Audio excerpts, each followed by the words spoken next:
Раз, два, три.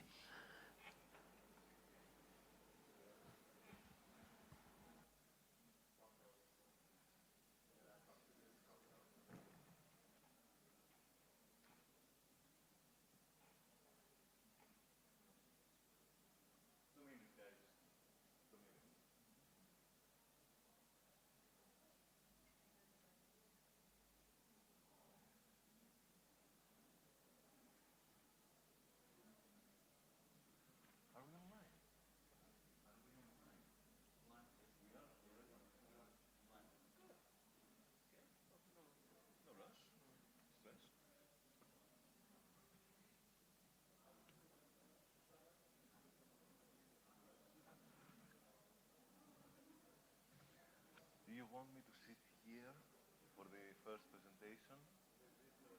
Okay.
All right, can you all hear me?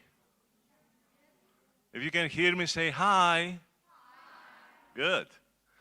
I think I'm gonna start with a quote. I'm so glad to see so many of your lovely people here tonight, and I would especially like to thank all the LT-SIG members who have chosen to join us today at this time. My name is Eftichis Kandarakis. I'm the Learning Technology Special Interest Group of the International Association of Teachers of English as a Foreign Language. That's a very long term. Okay, I'm the event coordinator. The LT-SIG is the Learning Technology Special Interest Group. The IATEFL is the International Association of Teachers of English as a Foreign Language. And I'm also here representing Express Publishing as their International Academic Manager. Now, you may ask yourself, why are we here? I'm not going to give you the existential explanation because it would take 3 years, and we don't have 3 years. We have about 4 hours and 1 hour of break. We are here because we represent the special interest group of an international association of teachers that likes to teach using technology. We're also here because Kazakhstan is probably the first and certainly the only country that I know which has decided to implement artificial intelligence, AI, in their educational system globally for all schools. Okay? I found out that back in November when I first came in Kazakhstan and went around 7 cities in 5 days. That was a marvelous tour, by the way. And I saw how so many teachers were excited, but also worried about having to use AI in every single lesson without yet being acquainted with all the tools. So I thought to myself, who knows about AI tools better than the Learning Technology Special Interest Group? And that's how, together with EduStream, we decided to co-organize this event. This event is an EduStream event with the support of the IETFL LTSIG. So, one of the things you need to know about me, apart from my name, which is Eftichis Kandarakis. Can you say that? Eftichis? Oh, they're good. They're good. I didn't expect that. Okay, cool. I've already forgotten what I wanted to say. I heard the sound of my name, and that was good enough for me. So, we will start this first section with a very dear friend of mine and an ex-coordinator of the Learning Technology SIG, with Sofia Mavridis. Sofia is the Senior Lecturer in Educational Technology and English Language Teaching. She is Digitally Learning Lead for pre-sessional courses.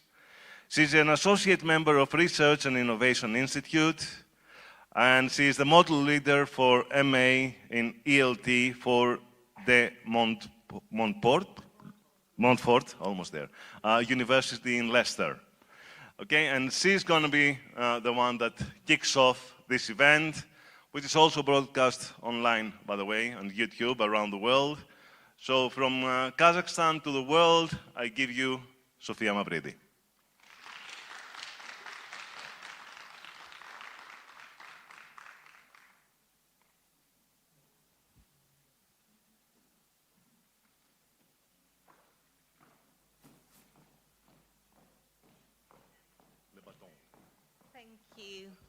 Thank you. Hi, everyone. So, let me... Thank you. Can I have the clicker, please? Thank you. So, hi, everyone. I'm so glad to be here. This is my first time in Kazakhstan, and... I'm really enthusiastic about the country. I'm very happy to be here. So, oh, you're amazing. So, AI is everywhere. New tool, new models, new updates. We speak a lot about AI. We speak so much that we risk forgetting to talk about what really matters, which is teaching and learning. So today, I would like to shift the conversation a little bit from AI as a technology to the conversations and the directions surrounding AI. So, a quick word about me and why I'm standing here in front of you. Eftichis introduced me, so I'm only going to say that I specialize in technology-enhanced learning and spent much of my career working with teachers, institutions, and educational technologies. I work at the Montfort University as a senior lecturer, and we are currently developing an online master's degree program for teachers from around the world because we want to make it accessible to everyone. So many of the questions that we are going to discuss today come from teachers that work in different settings all around the world. So, now, just to get into the thinking zone around pedagogy and AI, I would like you to talk to the person next to you for 2 minutes. And the question is, So the question is, what is currently your biggest opportunity or challenge or question when it comes to AI in language, teaching, and learning? So answer this question the way you want with the person next to you, but I would like you to reflect on your own context. Okay?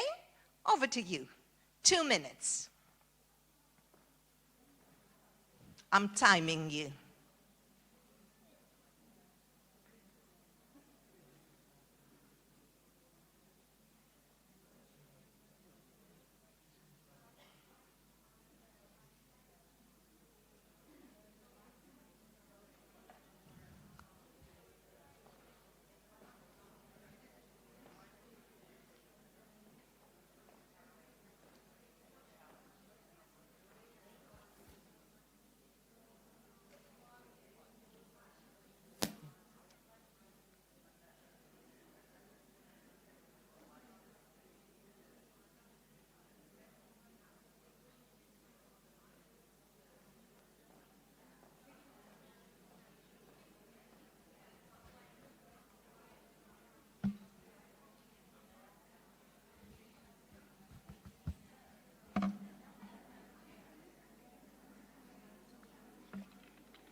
Okay, thank you, thank you, thank you. So we will have the opportunity to talk about all this during the session.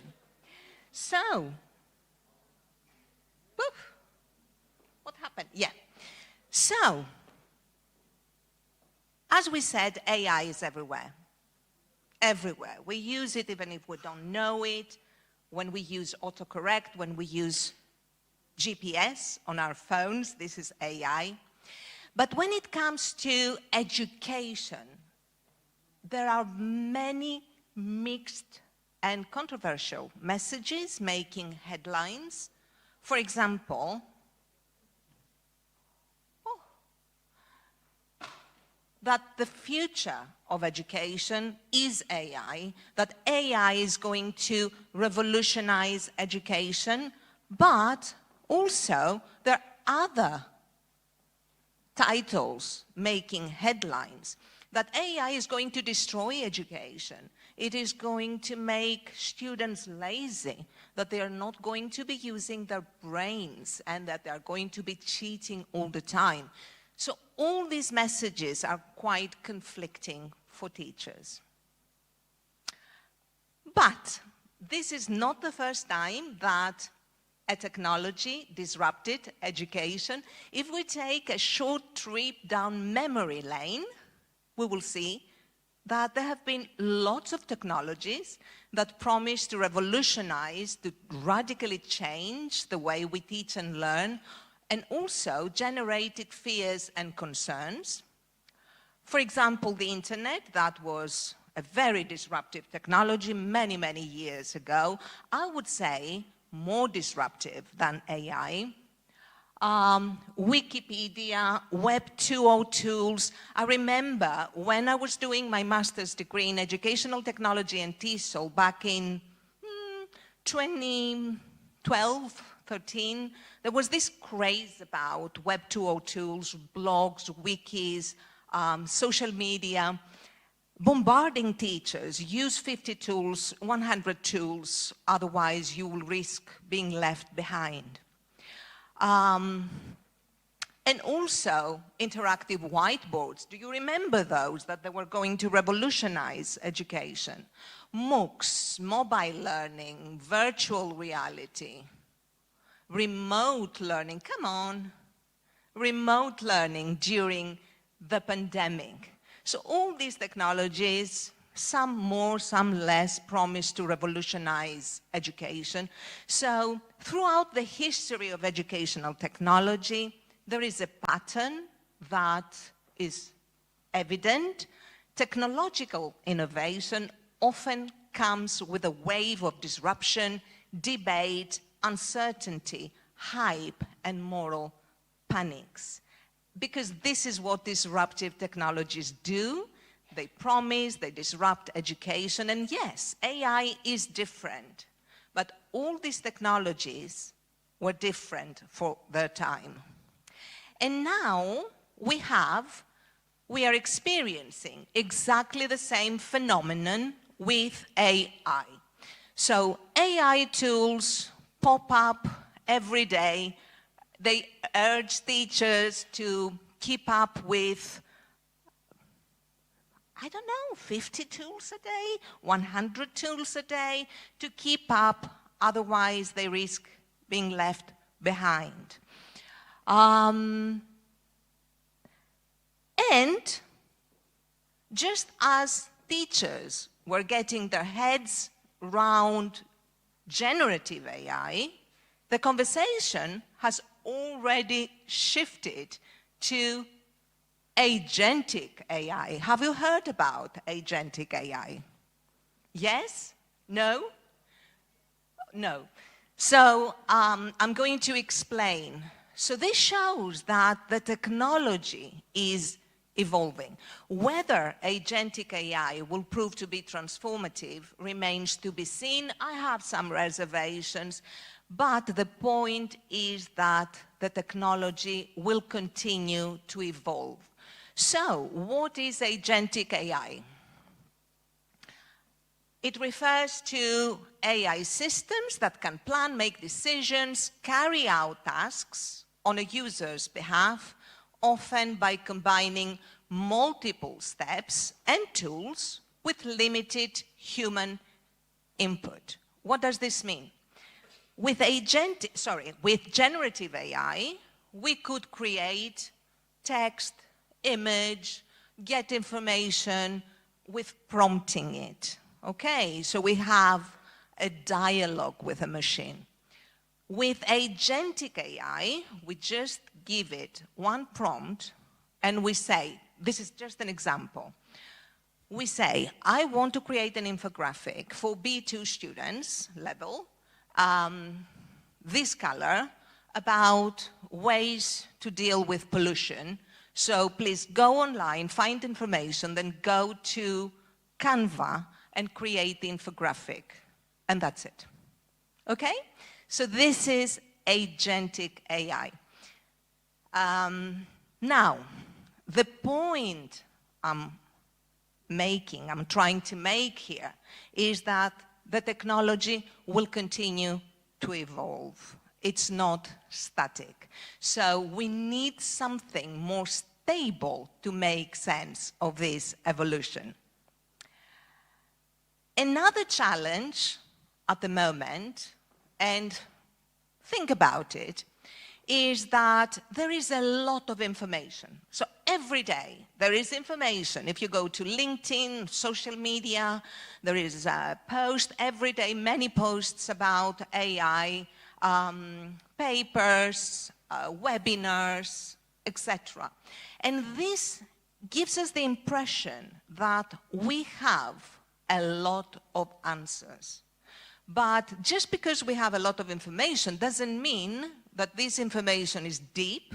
So I agree with Bauer and his colleagues that the current wave of AI in education overhypes novelty, overlooks what we already know about how people learn with technology.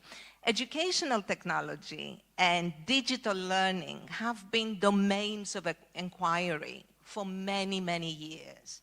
So this means that people that have this expertise can understand how people learn with technologies. So the current wave of AI in education kind of overlooks all that, and this leaves us with a lot of information, but this information is not always quality information.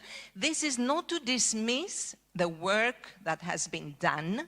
There has been a lot of good work that has been done, but it is a reminder that we need to approach this information with a critical eye. And that's why what I'm going to argue today is that we need something more stable to make sense of all this evolution. So digital pedagogy encourages us to ask different questions about how we can use technology to support learning, why we can use technology, and whether. The whether is very important. Sometimes the answer is yes, sometimes is no, and sometimes is maybe. So I've been talking and writing about digital pedagogy for many, many years. And I believe that it is a very, very useful lens in the age of AI. So, ready? Yeah? Okay. Good. So, digital pedagogy encourages us to start not from the technology. Here is a cool tool. How can I use it? No. It encourages us to start from our students. So your students. These are my students. This is what they need to do.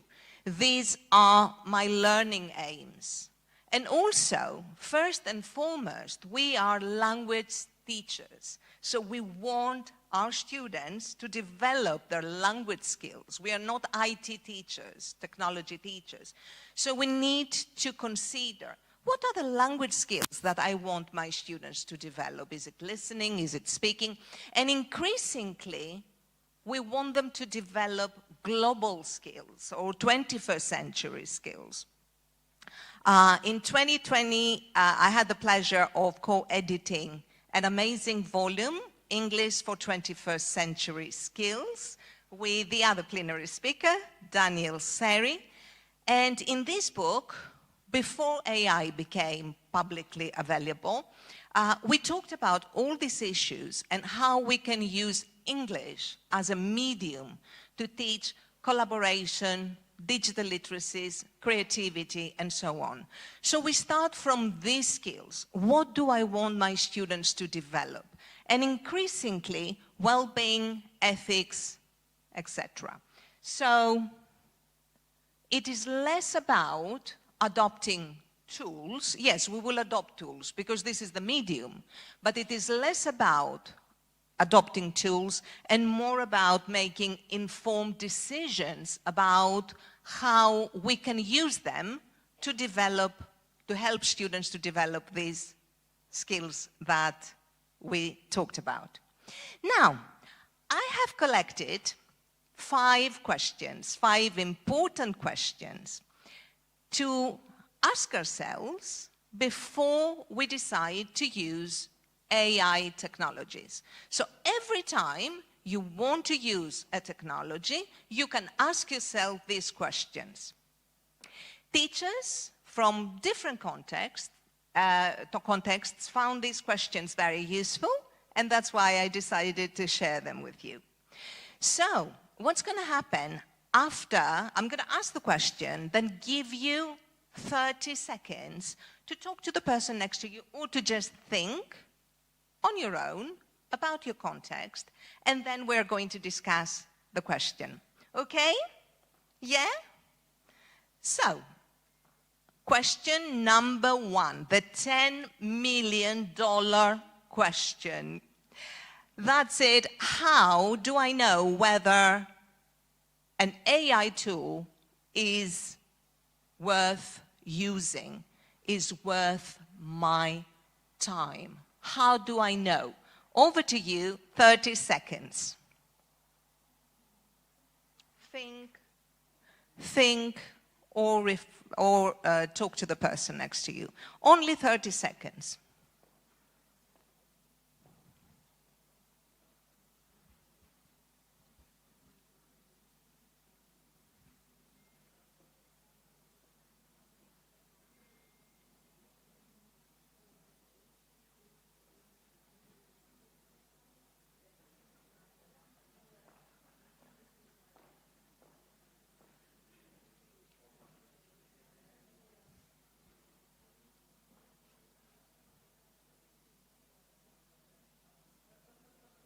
Excellent, thank you.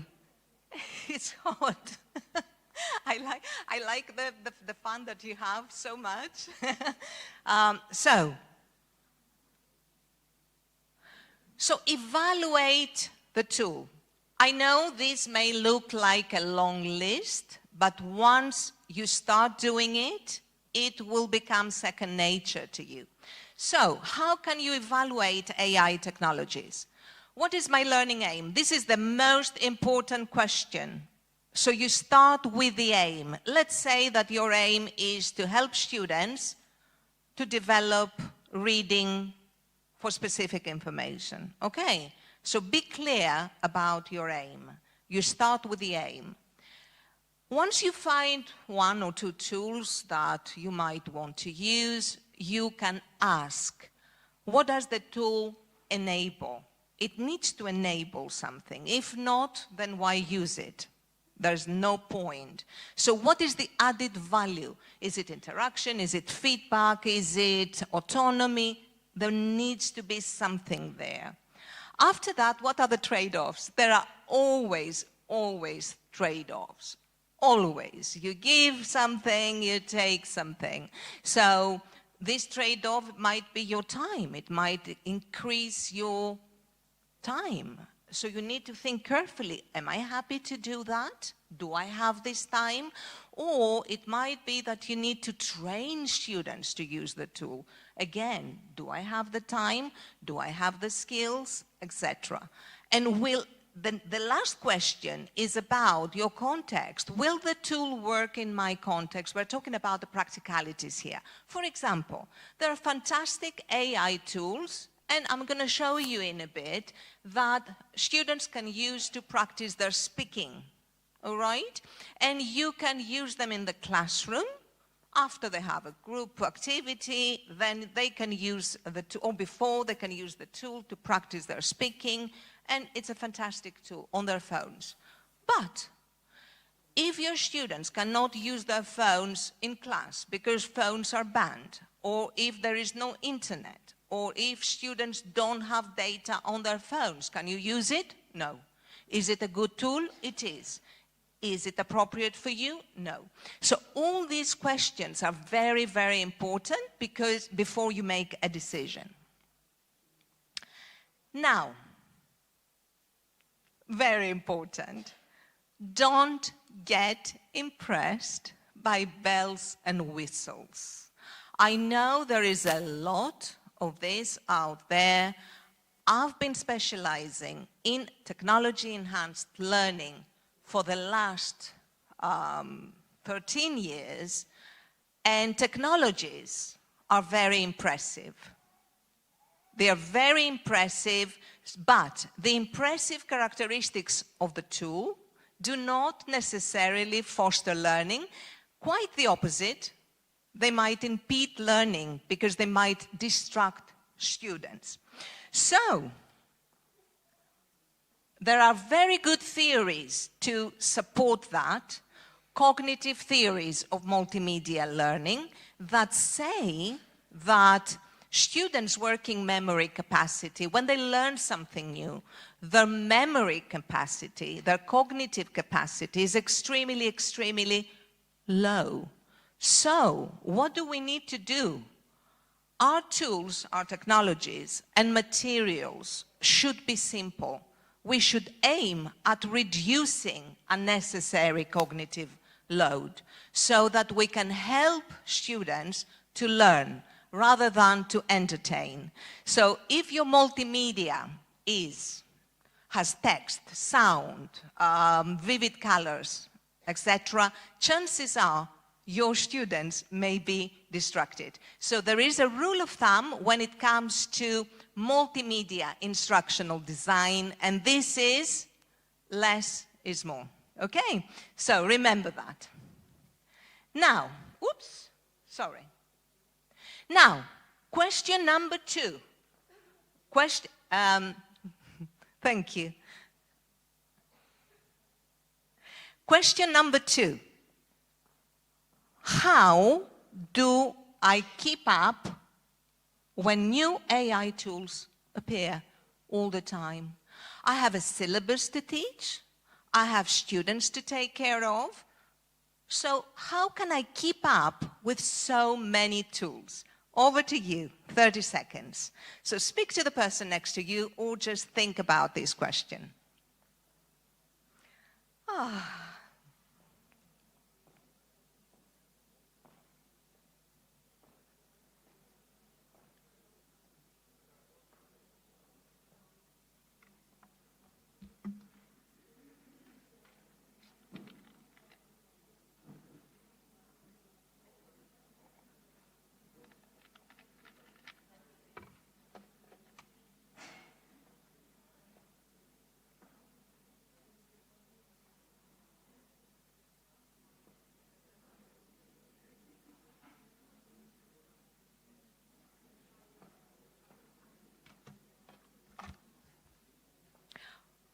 Okay, thank you, thank you, thank you, thank you. Now, I have very good news for you.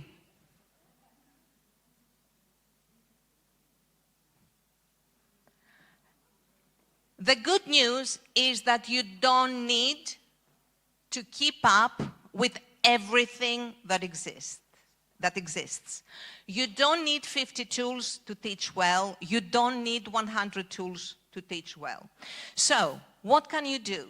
Create your toolkit with 2, 3, 4, 5 tops. You don't need more than 5 tools.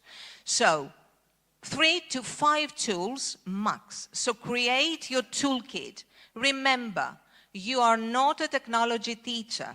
You are a language teacher. You are a language expert who teaches with technology, not a technology expert. And there is a very big difference between the two.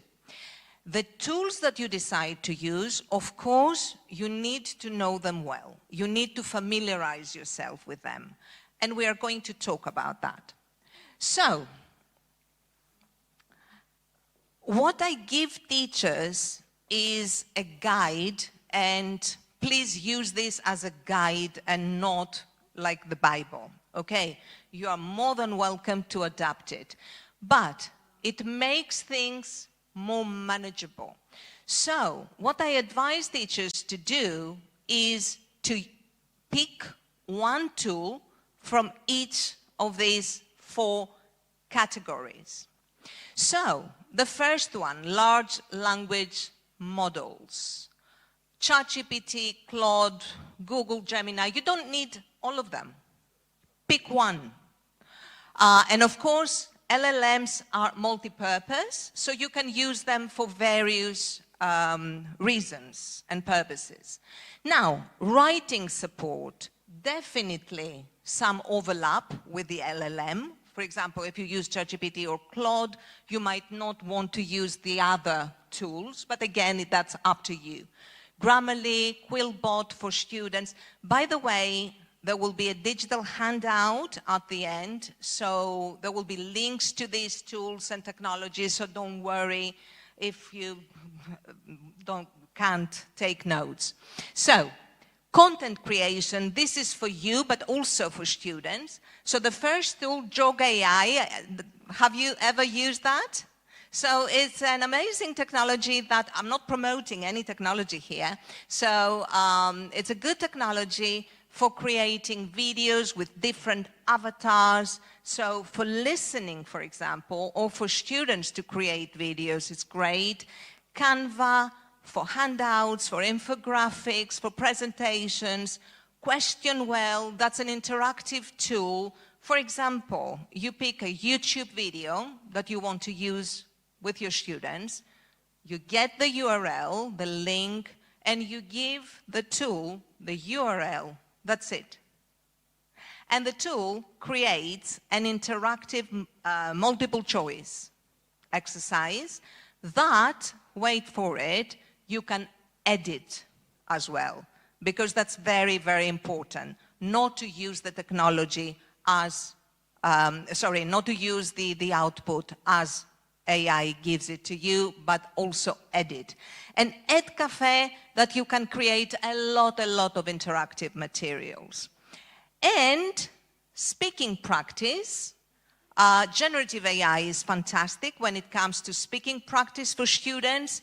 My favorite tool is P, but you can use it on the phone. And it's amazing for students. You can set up the activity, you can give them some structure, and they can role play with the AI.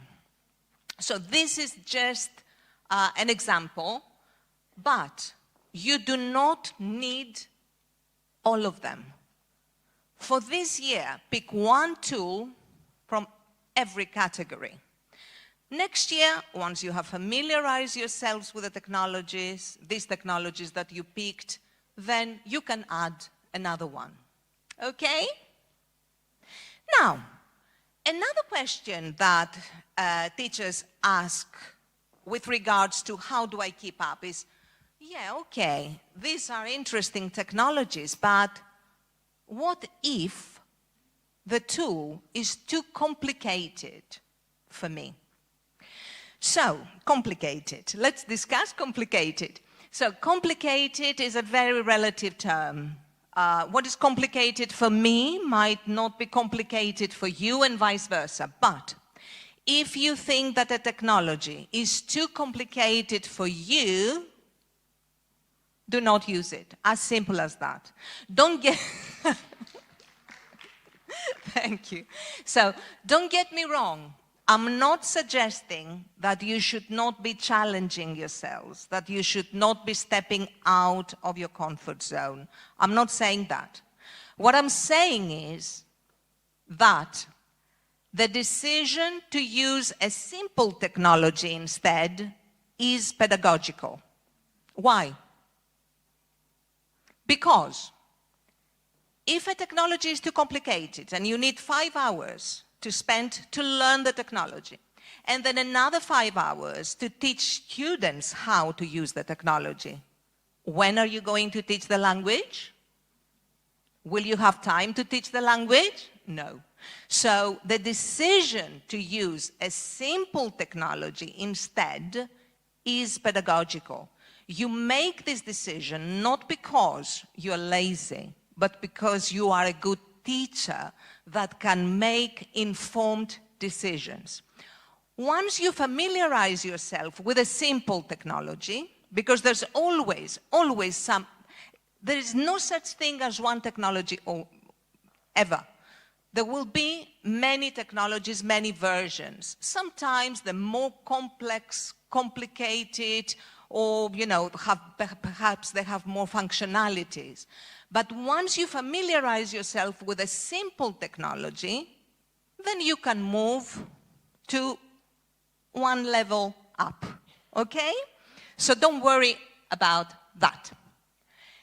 None of what I said suggests be laid back and expect all the knowledge to come to you on its own. No.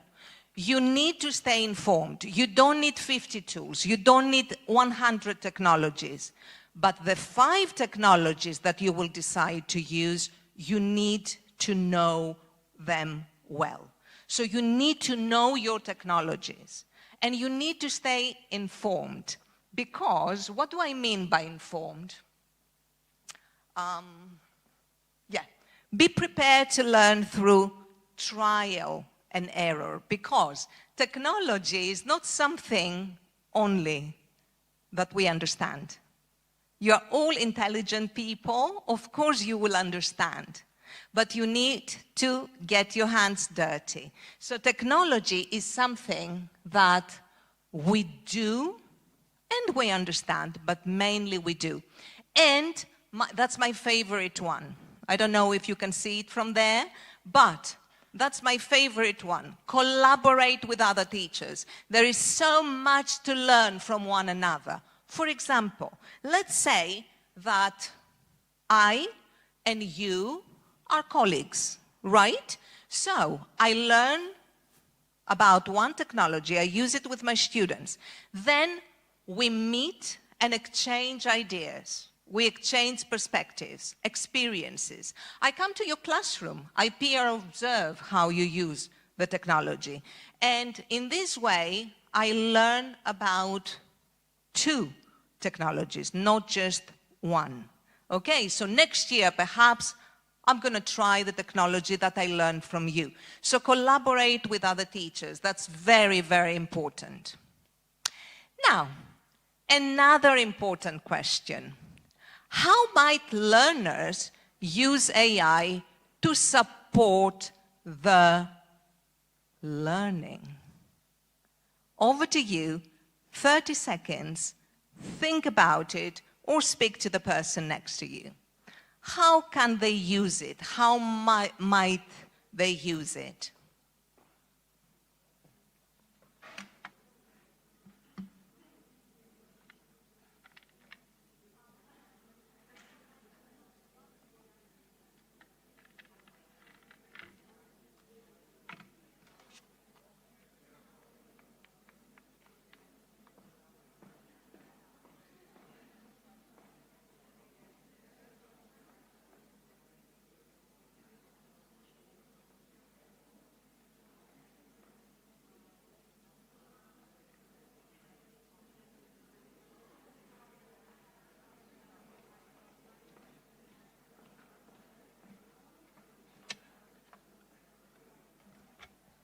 Okay, so I would so like to be, where you are so that I can hear what you're discussing. That would be very, very interesting.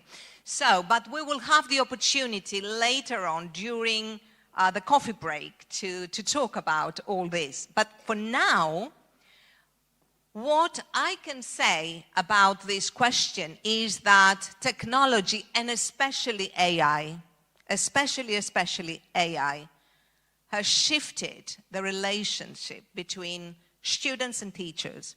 In the past, teachers provided the knowledge, all the feedback, all the structure, all the direction. But with technology, and especially AI, students can find this information, they can find feedback on the writing, on their speaking, and so on. This can give us the impression and can cause misunderstandings that teachers are not very much needed. But this is wrong.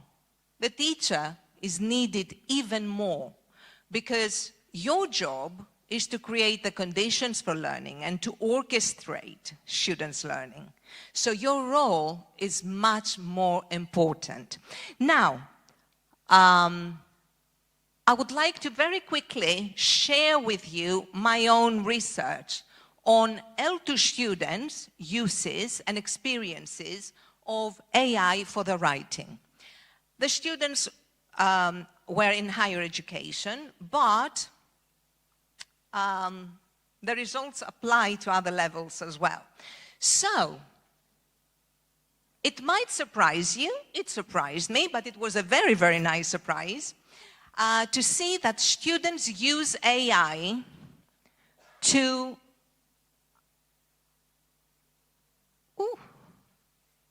Yes. So students use AI to deal with writing issues, writing problems, and very often in very sophisticated ways. So that was a very, very pleasant surprise because the discourse at the moment around this topic is that students use AI to cheat, to bypass learning, etc. So this is what I found. They use AI for the writing to achieve clarity, to deal with time pressures, to understand writing norms, to develop arguments, to develop their voice. So at a time when lots of discussions talk about students' misuses of AI, it was a very good, very, very good surprise to see that these students, most of them, not all, most of them use AI to support the learning and not to bypass it. So if you need more information about the topic, there will be in the digital handout for you. Now, a favorite, how can teachers use AI as a virtual assistant? Over to you, 30 seconds. It is the penultimate question, okay? 30 seconds. How can teachers use AI as a virtual assistant?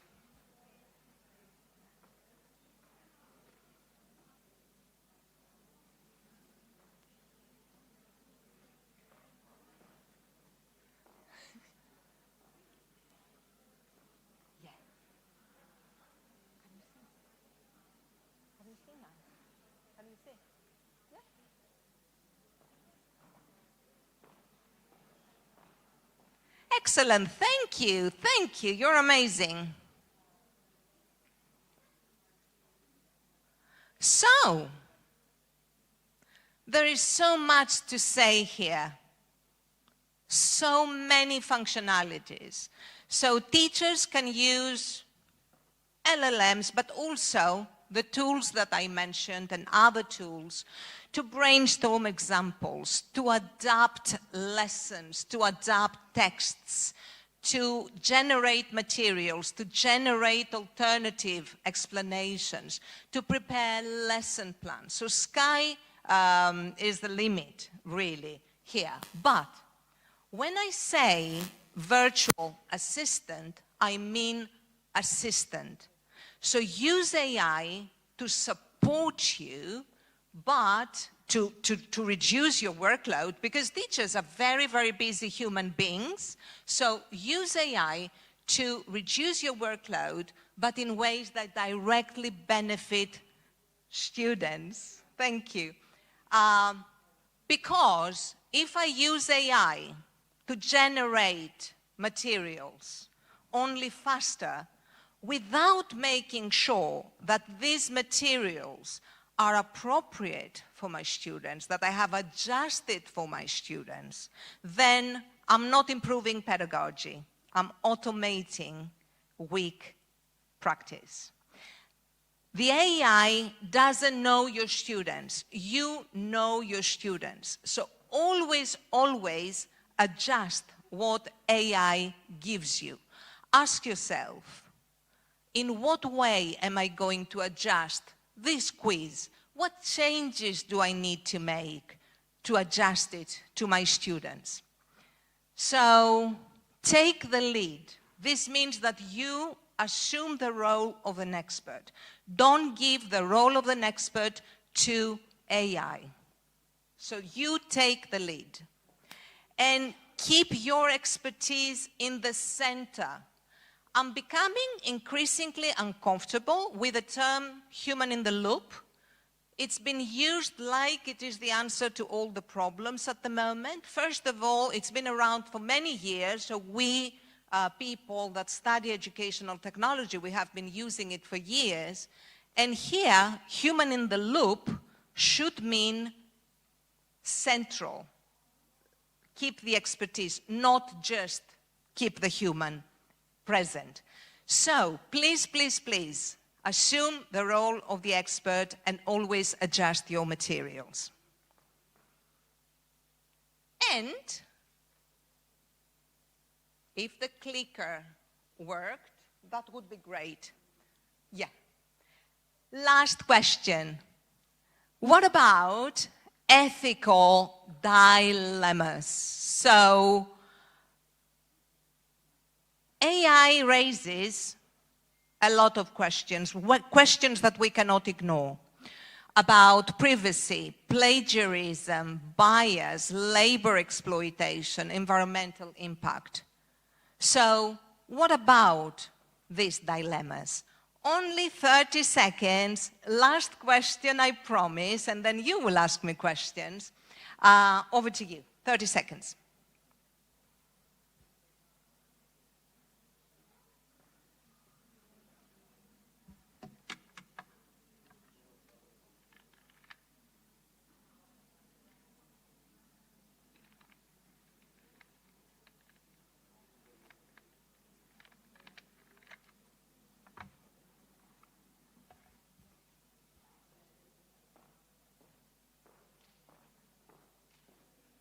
Okay, thank you. Thank you, thank you, thank you. So,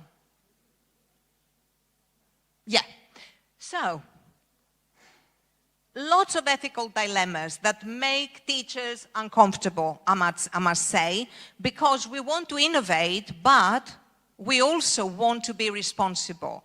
So teachers are asking, when I use AI, am I asking students to use technologies that will collect and repurpose their data? Can we fully understand how AI systems make decisions? And what responsibilities do I have for technologies that are biased or environmentally harmful? So these questions don't have easy answers, and this on its own is educational, because educational ambiguity is pedagogically productive when we bring it in the classroom, when we start the conversation with students, not when we avoid these questions. And actually, digital pedagogy encourages us to do that. So, what does this mean in practice? Oops.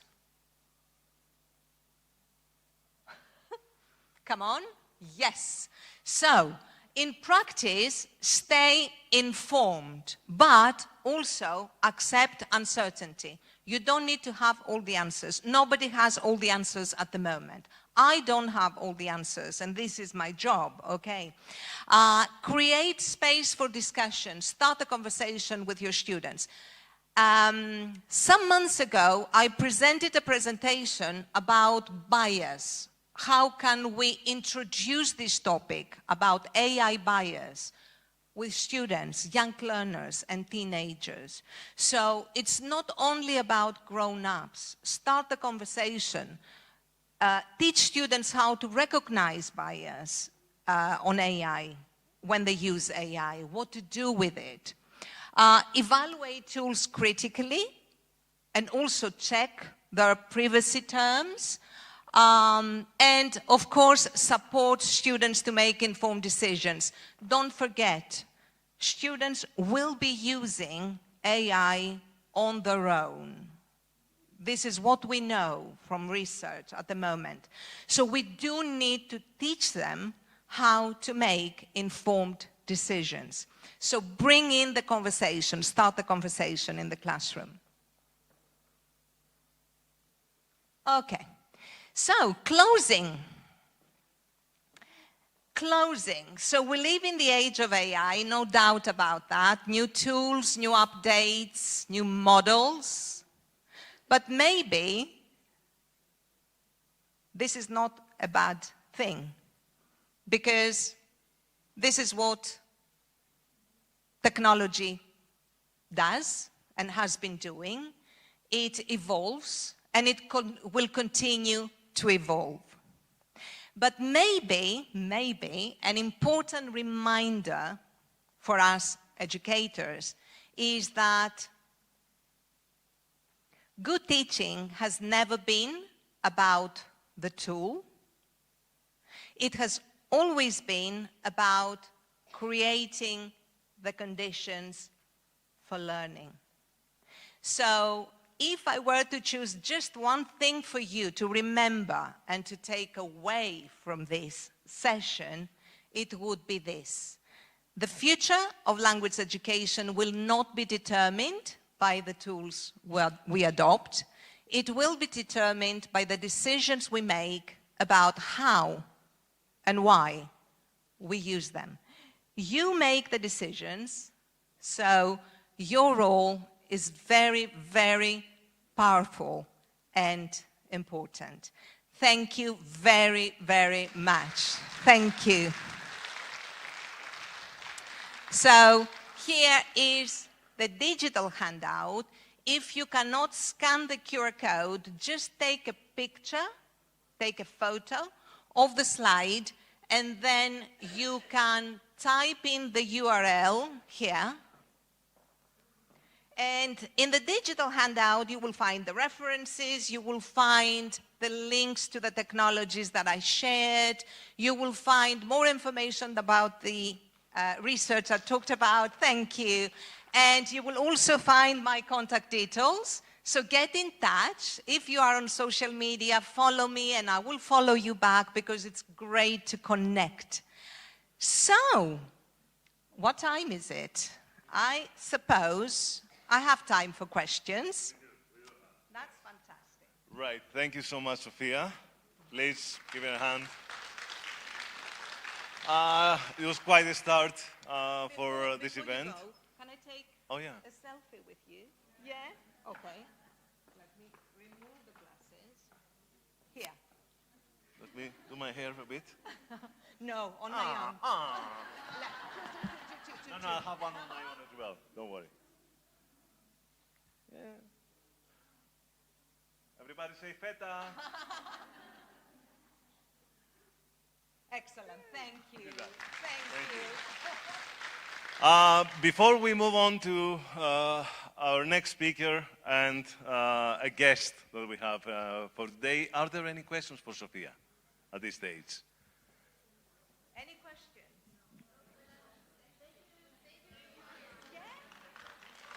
Okay, that means you've explained everything perfectly. Brilliant. Okay, now we have a guest that I would like to ask to come here on the stage, Ms. Asimina Bebendina. She was the head of Educational Council of Astana for over 10 years and Parliament Speaker for 8 years.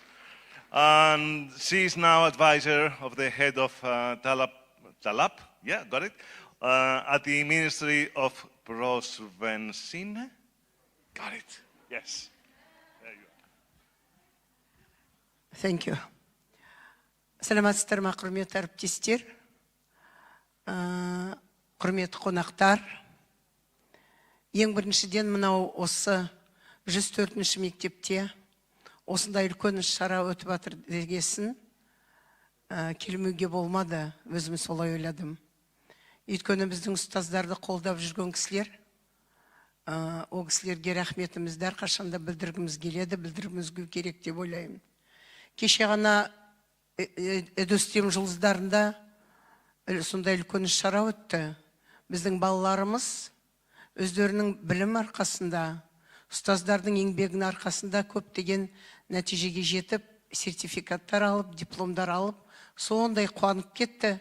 Барлық региондардан кісі келді. Сондықтан оған ерекше Наталья Владимировнаға рахметімді айттым сахнадан.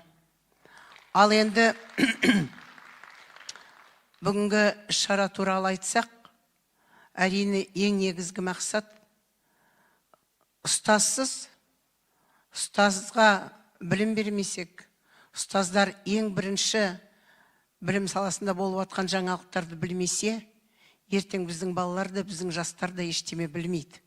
Онда қоғамда өзгерістер болмайды. Сондықтан бұл кісілер үлкен жұмыс жасап жатыр.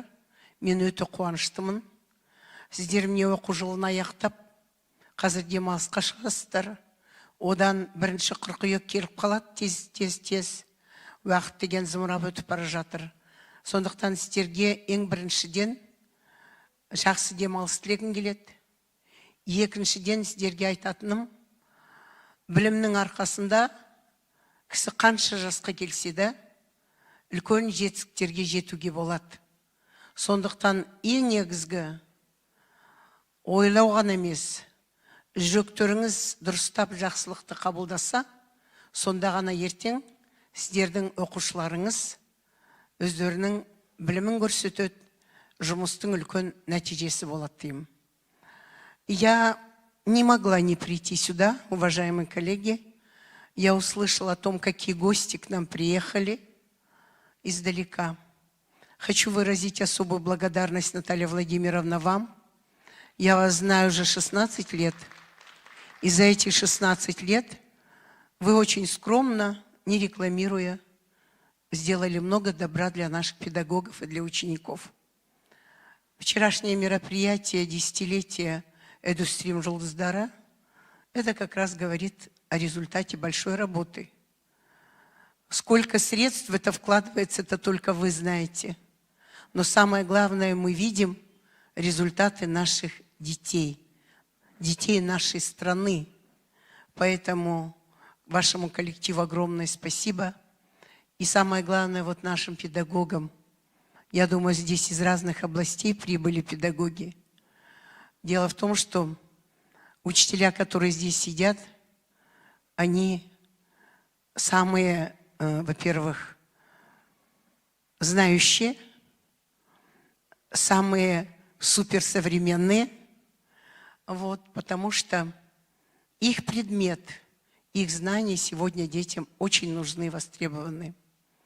Поэтому я вам благодарна коллективу 104-й школы, который, надеюсь, очень тепло принял всех педагогов. И как учитель, как человек, который долгие годы руководил образованием в столице, я просто всем вам желаю успехов, удачи. Dear guests, I want to thank you for your helping for our teachers. Because it seems to me that all the youth in educational sphere must know firstly the teachers, and then we wait the results of these big works. I wish you good health. I wish you success. And thank you, thank you, thank you. Бүгінгі шара өте жақсы өтіп аяқталсын. Алған білімдеріңізді ертең өздеріңіздің еңбектеріңіз, жұмыстарыңызда пайдаланып, сондай біздің мемлекетіміздің жастарымыз ертең болашақта сіздердің аттарыңызды еске алып жүретін болсын. Жақсылық тілеймін. Наталья Владимировна, я всегда с вами. Надеюсь, долго-долго. Ну, до столетия доживем. Жақсылық тілеймін. Всего доброго вам. Thank you very much. Thank you so much. Thank you. Right. Okay, so thank you, Mrs. Asimina Bemendina. Got it the second time. Now, strangely enough, we are on time. This is not something we usually do. So our next speaker is Miss Gulnur Gudaibergen. Hopefully, I get the name right. She's the Vice President of Almaty Kitab Baspasi. She's going to talk about Top IQ Smart Class AI. The stage is yours. Thank you so much. Oh, you need a clicker. Yes, here it is. Left, right? When is it right? Так.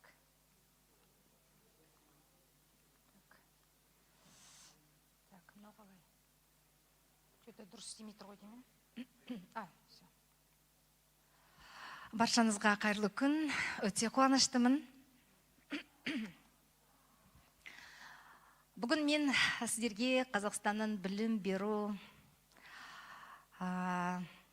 цифрлық трансформациялауға негізделген Smart Class AI біртұтас экожүйесімен таныстырамын.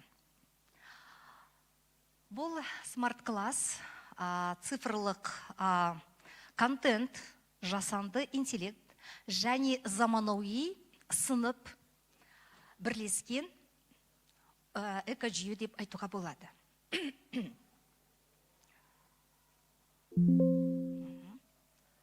Так, мынаны істей алмай тұрмын мен. Так. Бүгінгі таңда жаңағы мен алдымдағы спикер айтып кетті ғой. Бізде жасанды интеллект, біздің Қазақстанымыз цифрлы Қазақстан аясында және жасанды интеллект біздің өмірімізге мектепке кірді, өздеріңіз білесіздер. Жақсы. Бірақ енді бұл смарт сынып AI бірінші сыныптан 11-ші сыныпқа арналған. Және бұл Алматы кітап баспасымен Top IQ IT компаниясының жұмысы нәтижесінде әзірленген. Және де бұл өзіміз білесіздер, біздің мемлекет басшысы жасанды интеллектті мектепке толықтай енгізу және балалардың қауіпсіздігін, денсаулығын сақтай отырып. Осы барлығы біздің мемлекеттік цифрлық бастамалардан жаңғырту, білім беру саласын жаңғырту бастамаларға толықтай сәйкес келеді. Бұл бүгінгі таңда тек қана бір идея, жаңа біз айтып отырмыз, идея немесе жай бір теория емес, сіздерге мен айтайын деп тұрген. Бұл бүгінгі таңда осы Астана қаласында 99-шы мектеп, келешек мектебінде жоба, пилоттық жоба ретінде осы 4-ші 90 сәуір айынан бастап жұмыс жасайды. Бұл теңдесі жоқ ТМД елдерінің арасында бірінші болып біз Қазақстанда мектептерге енгіздік. Енді бұл менің презентациямды көргеннен гөрі өздеріңіз көзімен көргендеріңіз дұрыс болады. Экранға назар аударыңыздар. In a world where technology is rapidly transforming the way we live, Kazakhstan is building its own model of education for the future. Thoughtful, humane, and dedicated to the development of every individual. Under the presidential decree on the advancement of digitalization and the introduction of artificial intelligence technologies, the publishing house Almaty Kitab Baspasi, together with IT company Top IQ, has developed an innovative educational environment. Top IQ, Smart Class AI. School number 99 in Astana became the pilot site for the project. This is where the idea of an intelligent classroom first came to life. What appears to be an ordinary school desk transforms with a single movement, revealing a fully functional digital workspace that turns the desktop into a real computer. The Smart Class brings together an interactive board, 25 smart desks, and a teacher's control panel. At the heart of the system's software is the Top IQ digital textbook platform with its built-in AI-powered assistant, ComCore. Rather than providing ready-made answers, ComCore guides students step by step toward finding solutions on their own, building critical thinking, curiosity, and confidence. For teachers, ComCore generates short-term lesson plans and suggests methods that make every lesson genuinely engaging. The teacher's panel displays all workstations with each student's name. This allows the teacher to see every child's work in real time, monitoring activity, instantly assigning tasks, projecting an individual student's results on the shared screen, and stepping in with support exactly where it is needed most. Top IQ Smart Class is ideally suited for children with special educational needs, allowing them to work at their own pace, free from the fear of making mistakes. And through all of this, the foundation of education remains unchanged. Children still read books, write in notebooks, solve problems, and learn to think clearly and express their ideas with precision. The digital environment weaves naturally into this process, expanding the possibilities available to teachers and students alike, making every lesson richer, more vibrant, and more engaging. Top EQ Smart Class opens up a wide space for creativity and the development of modern skills. Children draw, explore 3D modeling, learn programming, compose music, complete interactive assignments, and engage with the AI note system, receiving instant feedback and support throughout their learning. The system also takes care of students' well-being, protecting their eyesight, reminding them to take movement breaks, and freeing them from the need to carry heavy textbooks every day. All materials are already stored within the Smart Desk itself.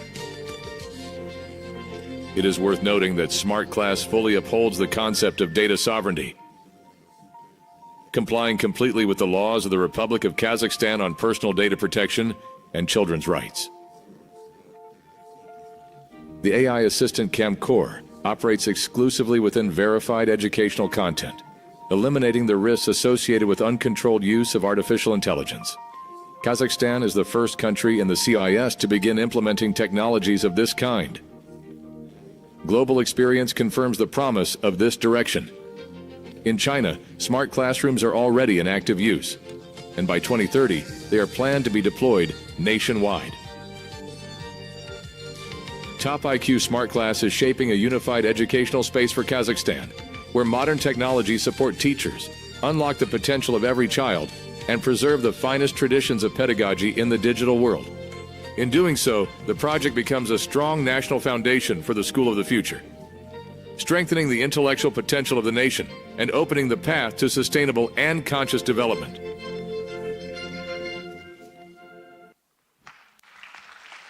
Бұл біздің керемет жаңалық болды. Осы жерде отырған ұстаздар сол жаңалықты біледі ме екен? 99 мектепте бізде осындай смарт класс, керемет жұмыс жасап жүргендеріңіз кім біледі, кім естіді? Білмейсіздер, иә? Енді мынау тамыз айында сіздерге арнайы жаңағы тамыз конференция аясында семинарлар өткізеді. Осында келіп сабақтарыңызды өткізуге болады. Енді жаңағы мен айтқанымды қысқаша сіздерге айтып кетейін. Өздеріңіз көргендей, бұл жұмыс жасап отырған смарт сынып. Керемет. Бұл 99-шы мектеп, 3-ші В сыныбы, Жанат Нажатовна, қазақ сыныбы, жаңа кинода, фильмде көргендеріңіз, бұл 25 бала. Бұл жаңағы барлығы цифрлық инфрақұрылымға негізделген. Бұл осындай тұрады смарт тақтадан, оқушының смарт тақтасы, ақылды партасы, ұстаздың смарт үстелі, смарт тақтасы. Ұстаз өзінің үстелінен тұрмай-ақ барлық 25 партаны басқарады. ұстаз мысалы сабаққа келді, неше бала бар, кім сыныпта бар, кім сыныпта жоқ деп қарамайды, тақтаны басып барған кезде мына жерде барлығын қазір санап береді тақта. Неше бала сыныпта отыр, кім жоқ. Ақылды тақта, ақылды. Және бір кезде барлығыны бір кликпен тапсырманы береді, тапсырманы жинап алады. Және балада біреуі визуал, біреуі тез орындайды тапсырманы, біреуі инклюзивтік білім беру дейміз, біреуі баяу орындайды. Сонда бала да қорқыныш болмайды. Тапсырманы орындаған кезде бала бірден жаңағы ұстазына жібереді. Жаңағы парта өз тексереді. Және жасанды интеллект бар партада. Енді жаңағы оқушының жаңағы көрдіңіздер бейнеде, бұл жерде дисплей экранында пианино бар, гитара бар, барабан бар, бала шаршаған кезде сурет бар, 3D форматта жасалған, әртүрлі бояулар бар, және умные заметки деп айтамыз, ол да бар. Енді мына жерде қайта артқа келе бердім ғой, ең басты негізгі орталығы бұл Smart Class AI-дың бұл Top IQ KZ платформасы. Бұл платформаға биыл бізде 6-шы жыл болды. Біз бірінші болып, осы Алматы кітап баспасы барлық оқулықтарын бала бақшадан бастап 11-ші сыныпқа дейін цифрландырып қойғамыз. Бұл жай аудара саған PDF версия емес. Бұл оқулықтың ішінде, бұл платформада, партада, үстелде және тақтада 300-ден астам оқулық бар, және көркем әдебиет бар. Және де бұл оқулықтың ішінде интерактивтік тапсырмалар бар. Бала қорқпайды, тапсырманы орындайды және дыбыспен айтады. Дұрыс емес, тағда орындап көр деген команда береді. Тағы да ұстаздарға арналған оқу әдістемелік құрал бар. Әдістемелік нұсқаулықтар бар. Және мультиконтент бар, мультимедиялық контент бар. Және көркем әдебиетті тыңдауға болады. Ағылшынша, орысша, қазақша, 3 тілде барлық бізде жаңа жерде көрмеге келіп отырмыз, Және де бір қиналмайсыздар. Жаңағы соч дейміз, парта өзі тексеріп береді. Партада және тағы да қазір мен қамқор туралы айтып кетейін. Қайта жаңа бейнеролигімізде қамқор деп айтты, ол қамқор дегеніміз кім? Не? Ол туралы қазір айтамын. Енді өздеріңіз көріп тұрғандай, күнделік білім класс білім ал. Бізде Қазақстанда барлығы электронды, қазір сіздердің жұмыстарыңыз әлде қайда жеңілдеді. Біз бұрын анау қағаз нұсқасын толтырамыз, балаларға күнделікке жазамыз, Бүгінгі таңда сіздерде күнделік, білім ал, білім класс деген электрондық журналдар бар. Осы партаның ішінде, тақтаның ішінде, біздің платформаның ішінде барлық жаңағы журналдар интеграция жасалған. Неге? Жаңағы тапсырманы орындаған кезде бал түседі, бала система тексереді, бір желіде бір-бірімен байланысты. Жаңағы балы бағасы, жаңағы күнделік, білім класс, өшірде қараған ұстаздар бар ма? Сіздерден білім алдарыңыз бар, білім класстарыңыз бар, осы барлығы бір-бірімен байланысты. Жасанды интеллект қамқор. Жаңа көптеген алдымдағы спикер айтып кетті. Біздің мемлекет басшымыз айтып отыр, қауіпсіз болу керек, балалардың денсаулығын қарау керек, жаңа жасанды интеллект айтып отырмыз. Бұл жерде біздің барлық оқулықтарға қамқор атты жасанды интеллект енгізіліп қойған. Бұл керек болса, оқу ағарту министрлігінің барлық бұйрықтарын біледі. Біздің Қазақстан Республикамыздың барлық бағдарламаларын біледі, контентін біледі, және ол қате жауап бермейді, қателеспейді. Бірақ бұл ұстазға, мысалы математикадан маған есеп шығарып бер десең, ол шығармайды. Ол қайта формулаларды айтып, қосымша сұрақтарды қойып, өзі жетелеп, қадам-қадам мен есепті шығаруға көмектеседі. Және де, мысалы, ол кішкентай бала екенін біледі, бірден дұрыс жауап бермейді. Мысалы, маған эссе жазып бер деген кезде, ол мен саған жазып бере алмаймын, екеуміз бірге жазайық деп қамқор айтады. Және де бізде жаңағы оқулықтың ішінде өзі дұрыс бұрысын өзі айтып тұратын сондай көмекші бар ғой. Мына жасанды интеллект күрделі бір тақырыпты, мысалы сіздердің ағылшын тіліңізді түсінбейді бала, иә? Мысалы басқа ауылдан келді. Осыны маған қарапайым сөзбен түсіндіріп бер десе, бұл біздің қамқор қарапайым сөзбен түсіндіріп береді. Бұл 216 бұйрықты күшті біледі. Барлық біздің сараптамадан өткен оқулықтардың контентін біліп, сол арқылы жауап береді. Бұны тексеруге болады. Көп тіл біледі. Қытайша, ағылшынша, орысша, қазақша.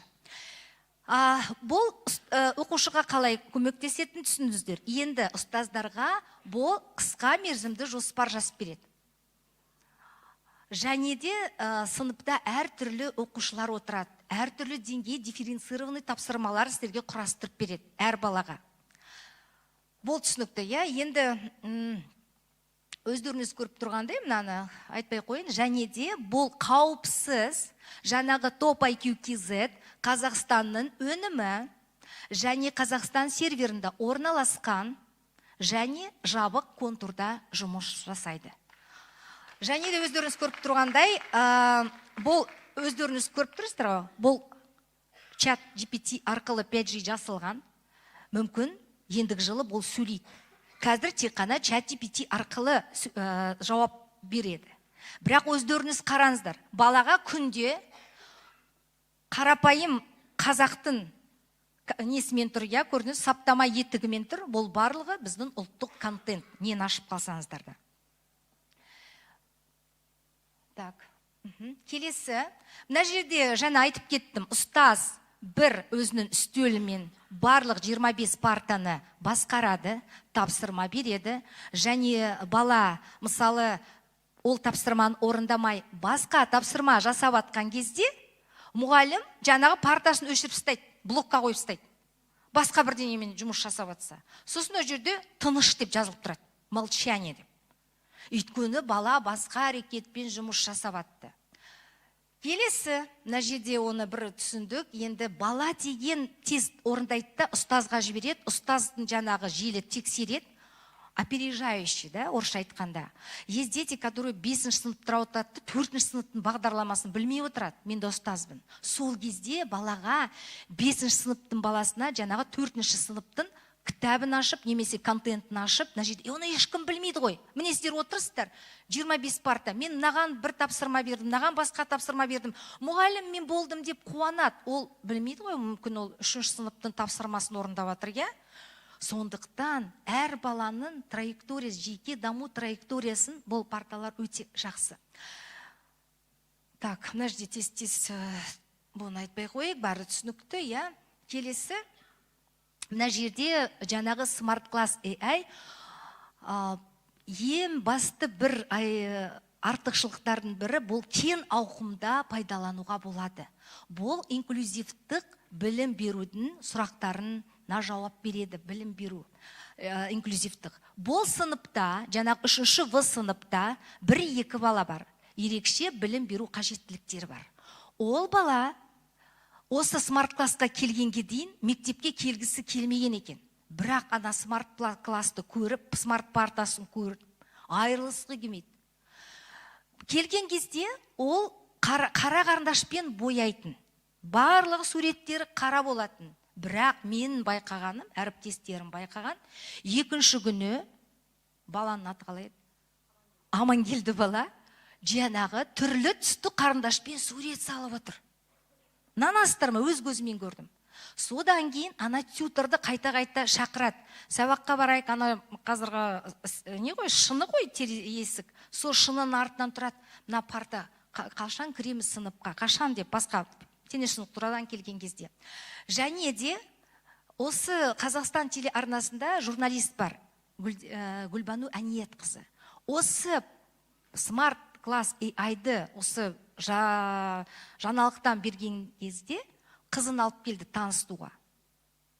Қыз, жаңағы қыз бала, ерекше бала екен, қалам ұстай алмайды. Жазбаған, бірақ мына смарт партаның қаламын бірден ұстап, ана партамен жұмыс жасады. Чудо. Бала, қыз кеткісі келмейді. Өлең айтады екен. Жаңағы пианиноны тартты, гитара, жаңа барабан. Тіпті жарты сағат енді 1,5 сағат жаңа партадан әзер айырып алдық жаңаған. Болды, өшірді, шаршадым деп. Бала шаршамайды, көрдіңіздер ме? Оған қызық, оқуға да, тапсырма орындауға да қорықпайды. Енді жаңа топ IQ-дің сіздерге де барлығы қолжетімді мектепте. Менің байқағаным осы Астана қалада, тағы Қазақстан бойынша жаңа Павлодар отыр, осы жерде мен білемін, басқа қалаларда отыр, топ IQ KZ-ті жақсы пайдаланады. Оны сіздер ол платформаны пайдалануға болады, үйде оқитын балаларға, ерекше білім беру қажеттіліктері бар балаларға. Өйткені біздің тәжірибемізде, мына жерде жаңа роликта көрдіңіздер ғой, Айнұр Қасымхановна. Ол кісі информатика пәнінен сабақ береді. 5 баланы үйде оқытады екен. Сонда дейді, қағаз оқулықпен келгенде бала көңілсіз отырады дейді. Мен келген жақтыртпайтын дейді. Бірақ мен электрондық оқулықтан тапсырма берген кезде өзім келсем, ана бала қуанып отырады дейді. Мен тапсырманы орындады, мұғалім. Өйткені ол қорқытпайды. Өйткені ол бірнеше рет орындады, бірнеше рет тексерді, мұғалім келгенде міне бағалаудан қорқытпайды. Енді ауыл мектептеріне, шалғайдағы шағын жинақты мектептер, осы жерден басқа аймақтардан келіп отырсаңыздар, өздеріңіз білесіздер, шағын жинақты мектептерде біріктірілген сыныптар бар. Міне 3-ші сынып отырады, 4-ші сынып отырады, бір ұстаз. Тіпті физиканың мұғалімі жоқ, мысалы, ол мектепте. Ағылшын тілінің мұғалімі жоқ. Бірақ мына жерде шешім бар. Сіз өзіңіз 104-ші мектепте отырасыз, өзіңіздің ақылды үстеліңізде, шалғайдағы ауылдағы бала партада отырады.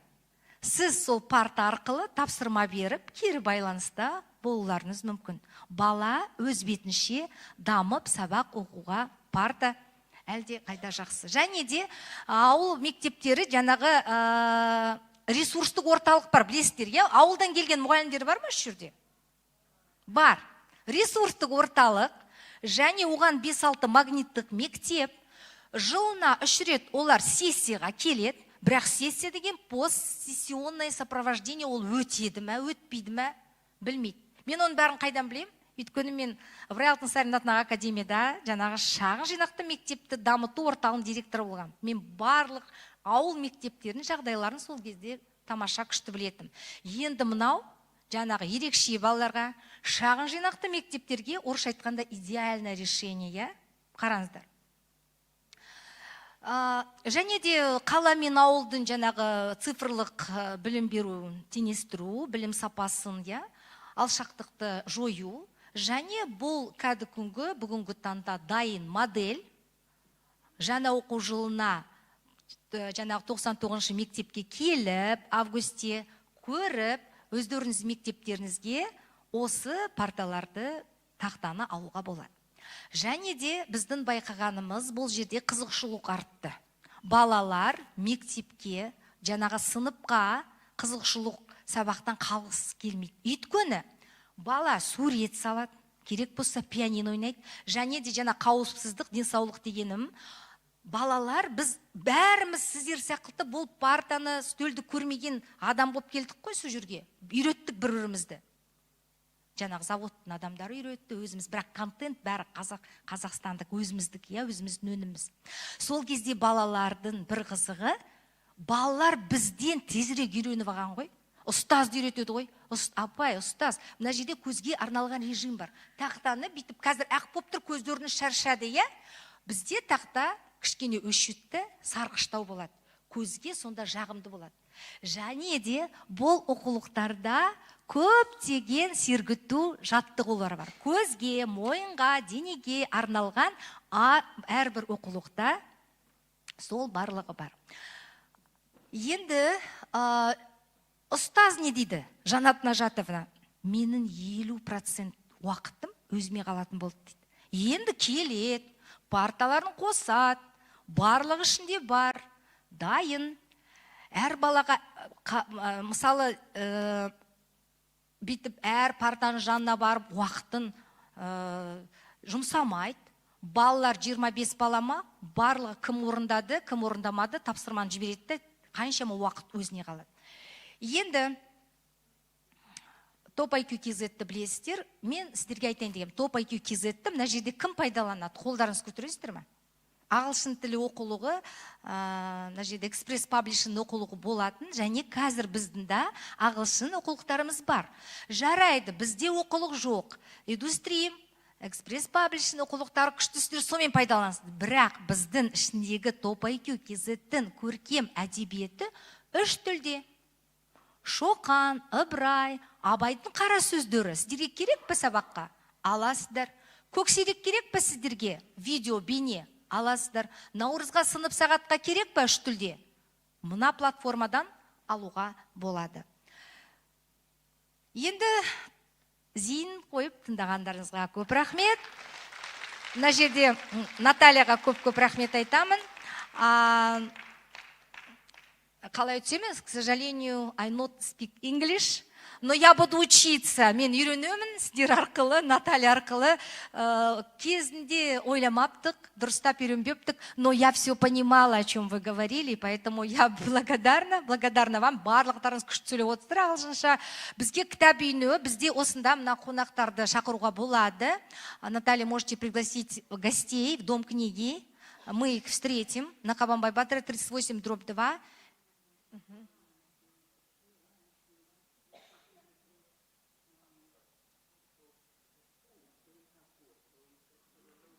У нас, знаете, были французы были, и они говорят, у вас как будто здесь в Нью-Йорке в Доме книги, но содержание казахстанское. У нас часто встречаются в Доме книги министры, они берут подкасты, снимают. Им же нужна такая красивая нейтральная территория, прохладно, вокруг книги. Вы тоже можете проводить классные часы и уроки английского языка у нас. Welcome. Көп рахмет тыңдағандарыңызға. Менің телефонымды Натальядан немесе Эльмирадан аласыздар, керек болса сіздерге осы 99-шы келіп партаға отырып өздеріне сабақ өткізуге болады. Рахмет тыңдағандарыңызға. Thank you very much. No, yeah, okay. So thank you, Miss. I'm going to try this. Gulnur Kudaibergen. Thank you so much. Now we are getting ready for the last session of the first part. Remember, there will be a coffee break in about half an hour, but not before I introduce Maria Diaku, and it's a bit weird for me to introduce Maria. I've known Maria for about a century, although she's really young. I'm not, obviously.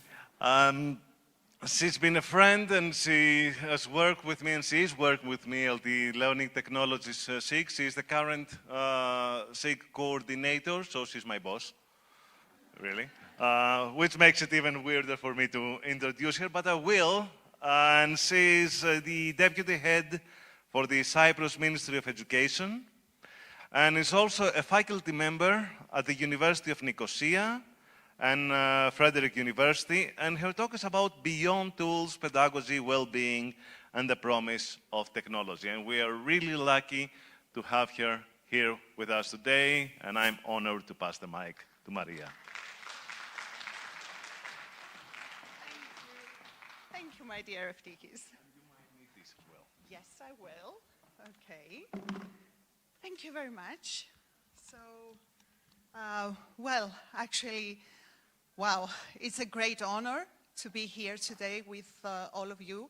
And first of all, I would like to thank Express Publishing for inviting us to be here, and EduStream for putting all these together for us. And actually, I consider myself really lucky because that was a last-minute change in the program. So I booked everything this Thursday, actually, for traveling and everything. So I'm really lucky that I'm here today, and thank you. Everything was wonderful, and the conference, it looks amazing and well organized. So, what we're going to talk about today, we are going to talk about going beyond tools and going after well-being and what is the promise of technology concerning the pedagogy. How can technology support pedagogy, which is basically really the most important thing, as Sophia mentioned in her presentation at the beginning of this conference today. So, FD has already introduced me. I'm working as a deputy head for the Cyprus Ministry of Education, and I always say that I consider myself lucky because I am at the same time in classrooms working as a teacher, as a deputy head, and working with other teachers, seeing what they need basically during their teaching. And at the same time, I'm working on academic level, preparing students to become teachers. So it's really important to see what are the necessities while being in the classroom, because research basically says that there is a huge gap between teaching practice and research. So I try to bring these two together. And of course, I'm a tech guy. I'm the coordinator of the Learning Technologies Special Interest Group. So I love technology. I love implementing technology into my teaching. Now, let me start with this slide here. Does it look a little bit blurry? Well, yes it does. Of course it does. And we all have been there when a slide with 1,000 words, I don't know how many images, I don't know how many charts, is there in front of us, and we are sitting in a conference center like the one we are sitting here today, and we are thinking, where exactly am I supposed to concentrate?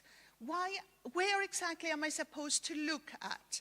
And be honest, my dear friends and colleagues, how many of you have never pretended, nodding your head, that you understood everything on the slide, seeing everyone next to you nodding their heads, so you don't want to be different, and you're going,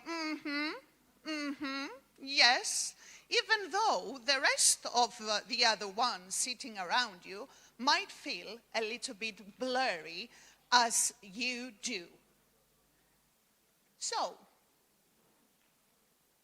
we love teaching. We are teachers. We love teaching. But, hasn't it happened to you, getting this feeling very often?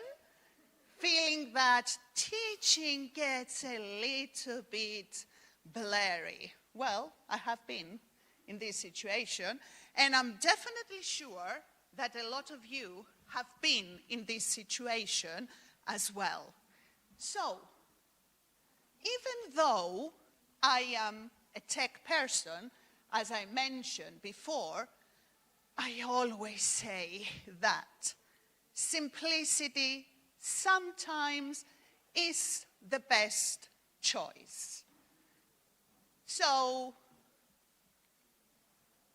visibility, visibility. We can't see. We can't see. So, let's keep it simple, my dear friends and my dear colleagues. Well, I'm a tech guy, but that's for sure something that we must always keep in mind. Now, trying a new tool. We have all been there, trying new tools. As Sophia mentioned earlier, too many tools coming up every day. You are feeling so challenged by trying to keep up with all these changes going on around you. Trying to use every single tool? Well, is that what we are aiming at? Well, no, that's not what we are aiming, basically. So,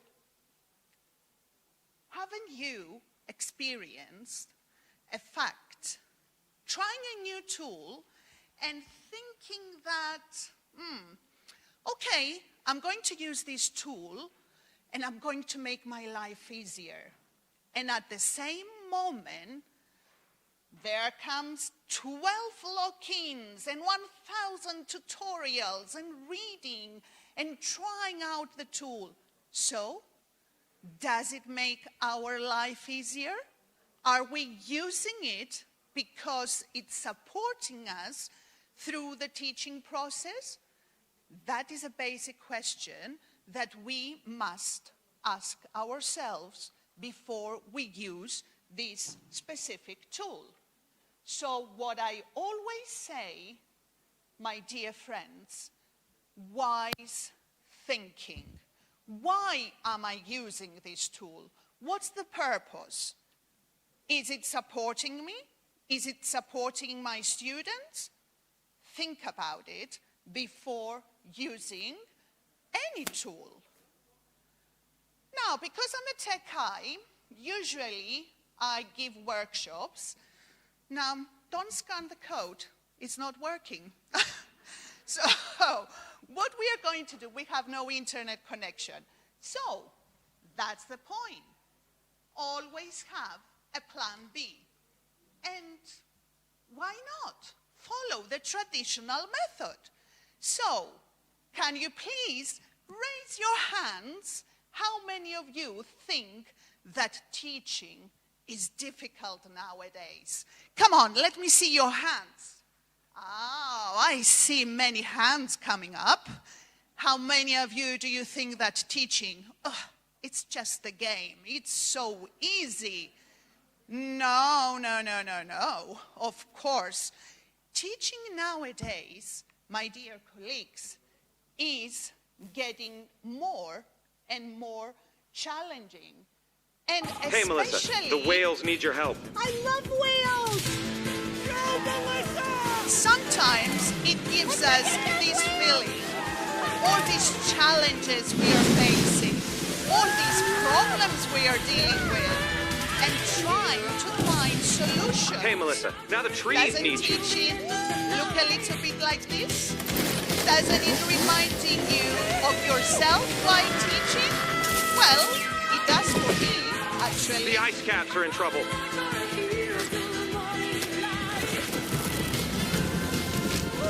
Hey, Melissa. So, yes, that's teaching, my friends. That's teaching nowadays. Unfortunately, we are little heroes, I would say. So, now, so here is where technology is coming to support us. Again, don't scan the QR code. So, why are we using technology in our classrooms? It's because it's fun. It's the added value. Is it because it's giving us motivation for our students? Is it because it's giving this interactive touch in the learning process? Well, there could be many different kind of reasons we are using technology in our classrooms. But we are seeing an accelerating educational technology revolution, I would say. So what we keep seeing is new AI tools coming up, new platforms coming up. We see automation. We realize that everything is going faster than what our system basically can absorb, I would say. So this speed sometimes comes with a cost. Does this cost affect the relationship we have with our students? Do we want that? No, we don't. Because basically what we are aiming as teachers, We want this connection with our students. And if technology is intervening into this, then maybe we should think about it wisely.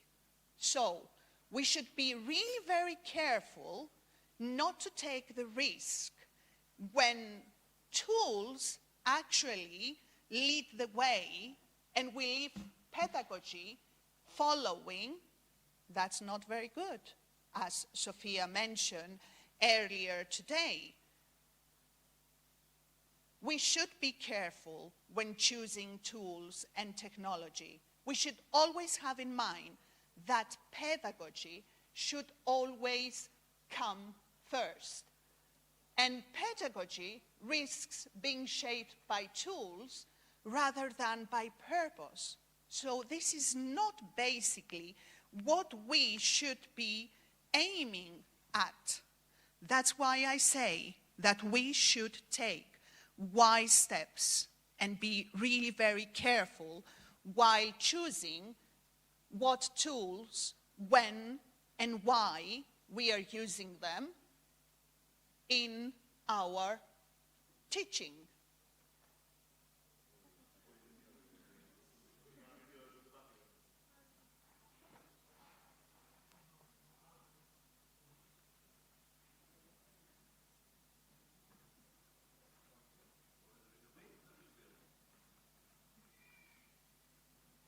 Okay. It was scared of FTHs. Thank you, FTHs. So, sorry for this, technology. Well, so, will technology weaken core skills? This is a question many teachers ask themselves when they are implementing technology into their teaching. So the question basically isn't ban or accept. And let me take you back to many, many years when I would say it looks a little bit like a clear historical pattern. If you go back to those ages when we first started using the calculator, wasn't it the same thing? Teachers were worried. What about assessment? What about critical thinking? These were things they were thinking about. So it's about the same thing today with AI. Teachers are thinking, what is happening with our students? What about critical thinking? What about assessment? What about equal opportunities for our students? This is also very important, and this is a basic question teachers always have. So, as I said, the question isn't ban or accept, but it is have clear boundaries, having the right assessment redesign, and, of course, giving our students explicit instruction, because it's really very important for them, especially if we are talking about young learners, to know what's the next step, what they are about to do, how they are going to do it, and why they are going to do it. So, the question is not, is tech good or bad, but the question is, what conditions make tech a support rather than, thank you, a stressor? So, we should have, as we said, clear purpose, and it is really very important, especially for young kids, to know exactly what they are about to do and what's the procedure, how they are going to work. Furthermore, give your students stable routines. And again, especially if we are talking about young learners, they have to follow specific steps while they are learning.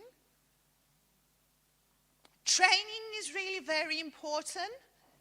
Professional development opportunities for teachers are necessary, like the conference we are having today, because we get to learn new things, we get to hear new ideas, we share ideas, we discuss with colleagues, and especially we are talking with colleagues from around the world. We see what they are doing in their own classrooms, and this is really very important to see what's been going on around the world. Maybe I can use it in my classroom. So training and, of course, realistic expectations. It doesn't mean that because it worked last year with the classroom you were teaching last year and with the specific students you were teaching last year, it doesn't mean that it's going to work this year with this specific classroom and with these specific students.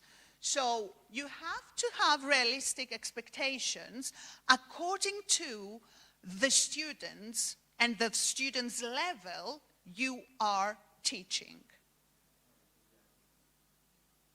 So technology can definitely, if it's used wisely, it can definitely support 3 core aims: learning outcomes, the relationships, and the workload and stress. Because, my dear colleagues and friends, we have to keep in mind that our well-being is really very important. And here is where technology comes to support us in order to make, as I mentioned at the beginning, our lives easier. We don't want to give ourselves extra stress. So if technology is supporting us, yes, we go for it. And ask ourselves, are we willing to take these risks of change? Are we willing to deal with all these challenges we are about to face when we are using technology in our classrooms? Have we got the right solutions in order to solve the problems? And above all, have we got the time in order to resolve all these problems? And I always say, change is good, but it is never easy. And not all of us are ready to make the next step towards this change. But we try. You want to get with the 21st century?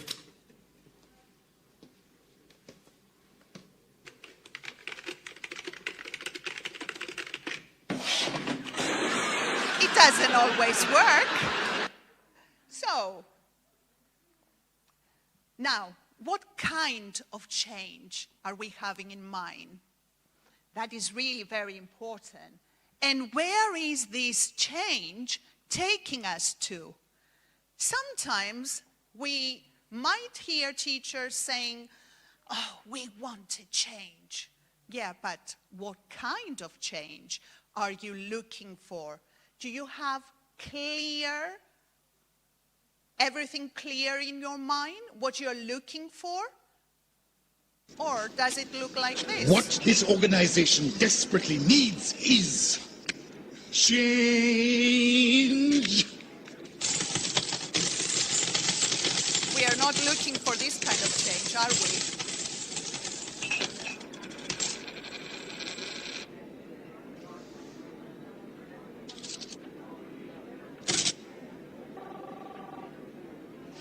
Easily. So, have everything clear, first of all, in your own mind, and then take the step towards the change. That is really the most important thing. Now, a key question. Are we using technology wisely or simply using more of it? This is something we must really think very careful. Does this tool improve learning? Does it strengthen connection? Does it reduce workload without creating new stress, as I mentioned before? or inequality. So we should make decisions that protect the quality of teaching we are offering our students, make sure that equity is always there. We are talking about equal opportunities for all our students, and of course, basically, our own well-being, while still embracing this innovation. So, what usually drives our tech choices? Is it because of institutional policy? Oh, because my school is doing this, so I'm following the rest of the teachers. Is it because of convenience? Well, you know, we had the tools, so we said, why not use the tools? Is it because of the pedagogical need, which is actually the most important thing? Or is it because the students are asking for it? And we all know that we are teaching the tech generation and that our students are every day, technology is a part basically of their everyday lives. So sometimes we have students, we have classrooms asking for technology, for implementing technology into the learning process. So, pedagogically grounded technology use considers, first of all, cognitive load. Does the tool simplify the task? And that is basically why we are using technology, because we want to create a more motivating, a more interesting learning environment for our students. So, does it make this assignment more simple for our students? Does it increase meaningful talk and collaboration? Let's not forget that we are teaching multicultural classrooms. In Cyprus, we have many foreigners joining our schools. Well, so why not give them the opportunity of having a kind of collaboration with local students from their own countries? This makes them feel valuable, important in our classroom.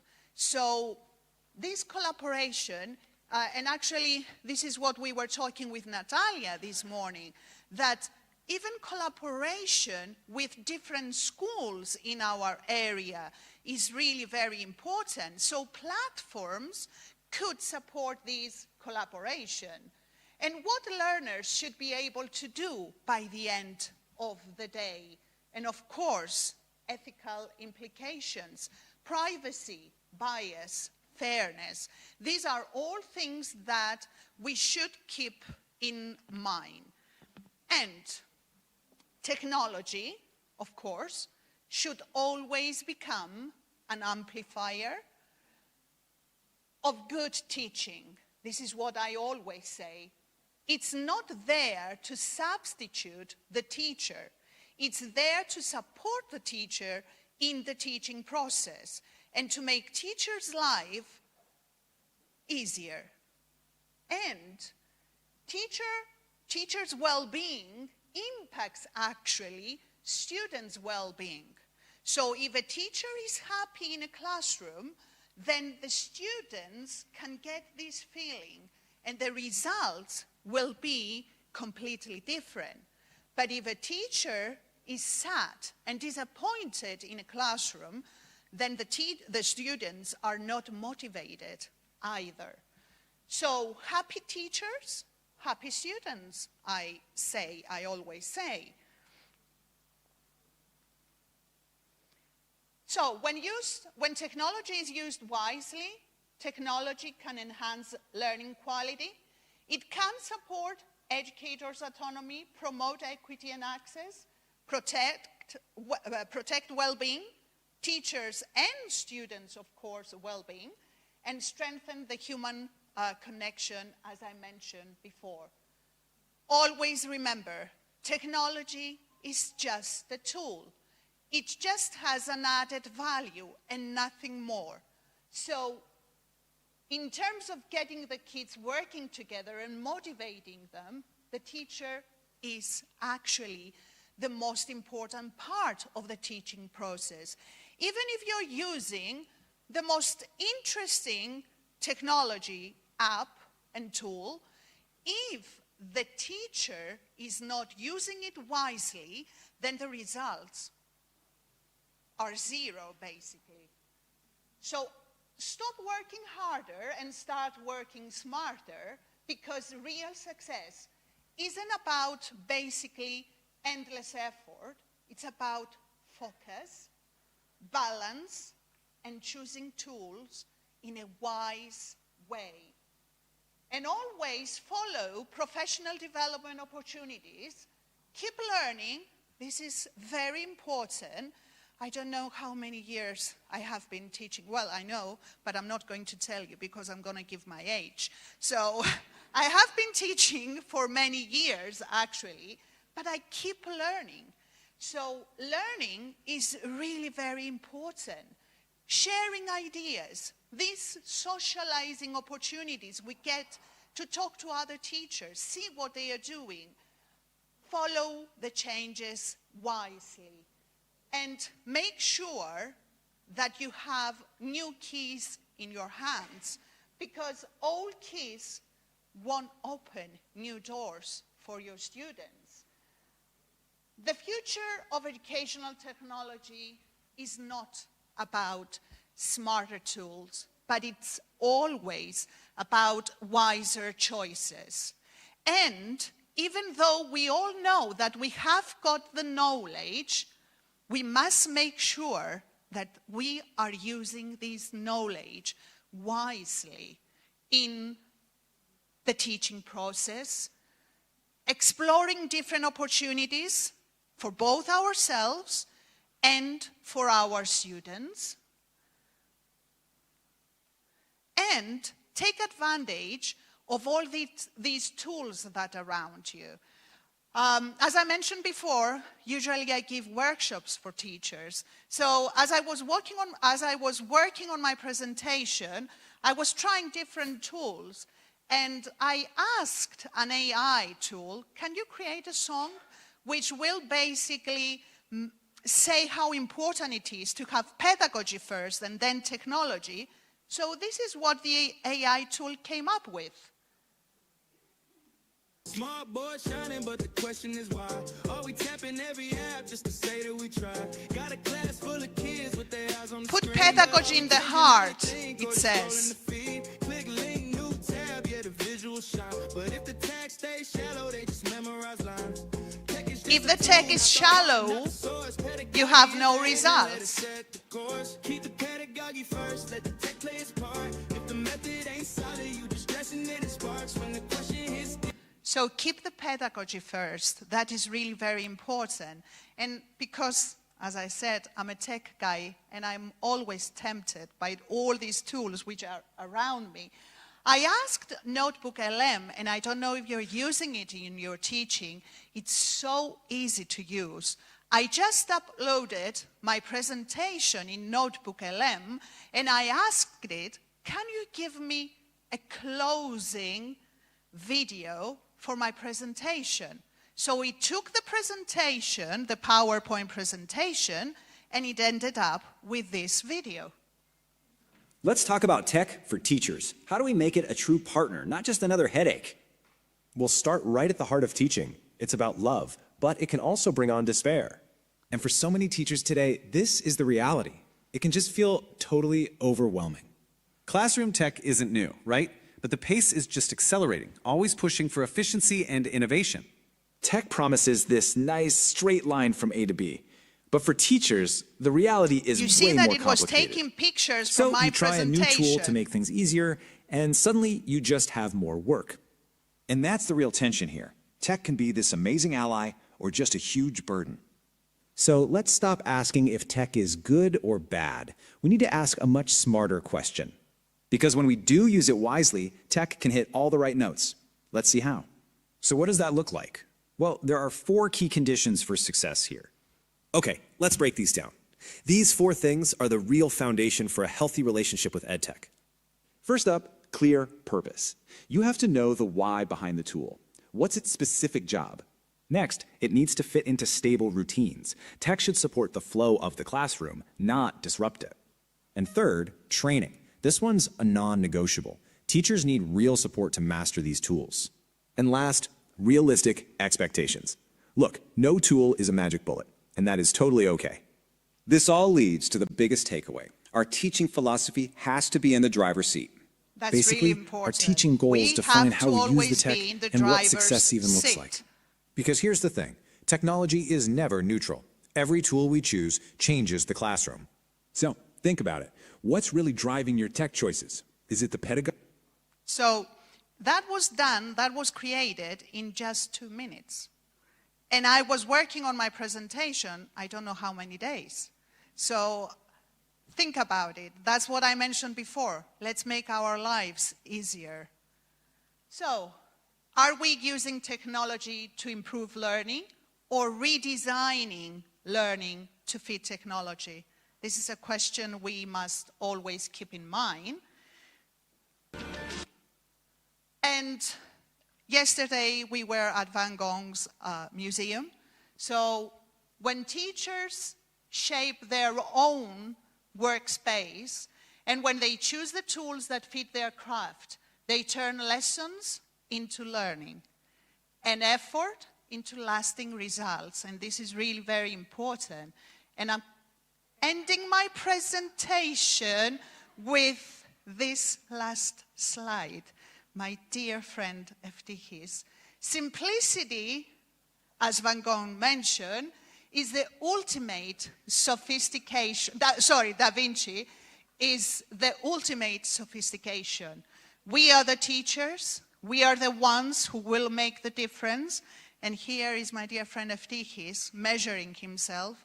Well, Eftichis, may I say that you have the right measurements for a perfect educator, but above all, for a perfect friend.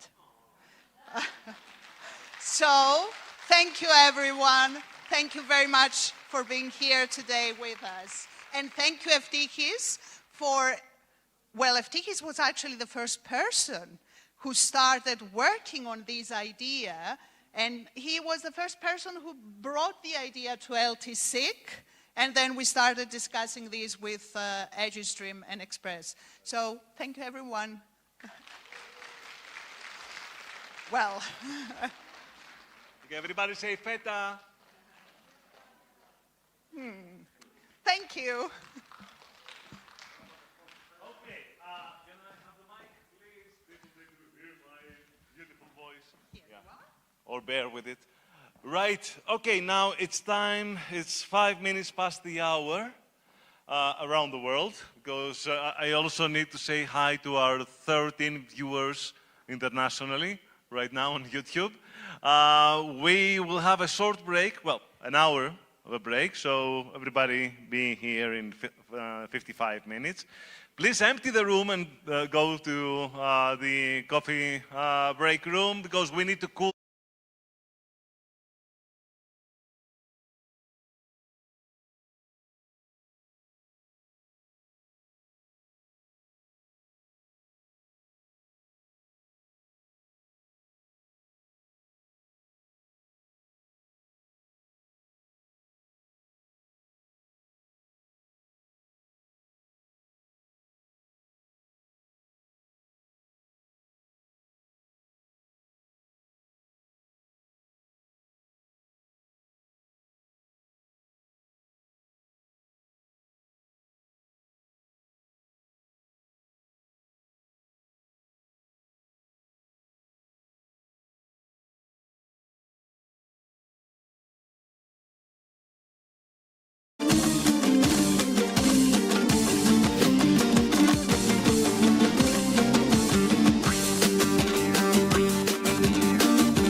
the world. He has presented around the world.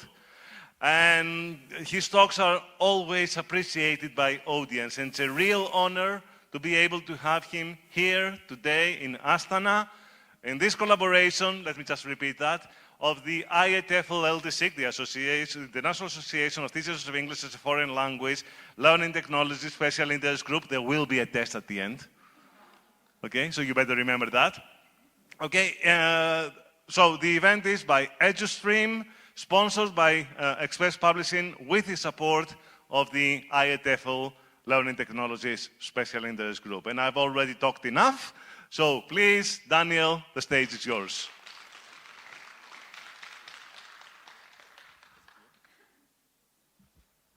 Good afternoon. Can you hear me? Great. It's lovely seeing you all. This is my second time in Astana, in Kazakhstan. The first time was 2 years ago. And for those of you who were in the audience back then, I was talking about AI as well, you might have noticed some changes. My hairline has receded, my waistline has expanded, your city has become even more beautiful. So I'm very happy to be here. And I'd like to start by thanking LTSIG, Express Publishing, and EduStream for inviting me to be here. It's really wonderful to be at an event where we're talking about technology. I must mention, though, that unlike the other speakers who are specialists in educational technology, I'm not an edtech guy. What I have are a particular set of skills that I've developed over several years in my career, skills that enable me to try and answer some of the questions teachers have about the teaching and about the learning that happens in the classroom. In fact, one study that I conducted recently happened here in Astana with a colleague from Kazakhstan, where we looked at the professional development experiences of Kazakh teachers of English working in primary schools. And that is a study that will be coming out very soon. My talk today is going to look at technology, but I'm going to look at how we're combining technology with something that is essential to us. The reason for the photo on the slide is quite strategic. Here we have a life buoy, something that we use when we feel as if we're drowning, when we feel as if our life is in peril and we need something to support us if we're in the water. Unfortunately, we're not next to a swimming pool right now. That would have been much better, but you get the idea. Now, the thing that sometimes helps us survive as teachers, and Maria is quite right in pointing out that teaching is a very challenging profession and has become increasingly so. One thing that really helps us to survive is perhaps not just technology and our use of technology, but something that really shows that we are thinking beings. Our ability to engage in reflection. Events like this are a form of professional development. We get to hear from speakers coming from different contexts, sharing their experiences, sharing their knowledge. That is great. But when you are working on your own, planning lessons, devising a curriculum, delivering teaching, sometimes you might feel isolated, far removed from the support provided by colleagues, by networks, by communities of practice. And that is where you start relying on something that makes you a professional. And that is your reflective capacity. And in fact, the first question that I'd like to pose to you is related exactly to this idea. Because we describe teachers as professionals. We say they are professionals. Professionals like doctors, like lawyers, like engineers. But then, when we use that term, we have to also question whether this is leading to the same kind of value that other professionals receive in society. So I'd like to start with a question for you, if the clicker collaborates. Okay, another flotation device, this time used in a swimming pool, most probably, or when you're at the beach. The question that I'd like you to reflect upon is, how valued do you feel as a teacher, as a professional? I'd like you to reflect a bit about this, a few seconds. Turn to your colleague then, and talking about yourself, tell them your answer, but most importantly, why. Why do you feel valued? Why don't you feel valued? Okay? I'm going to give you a minute or so to do this.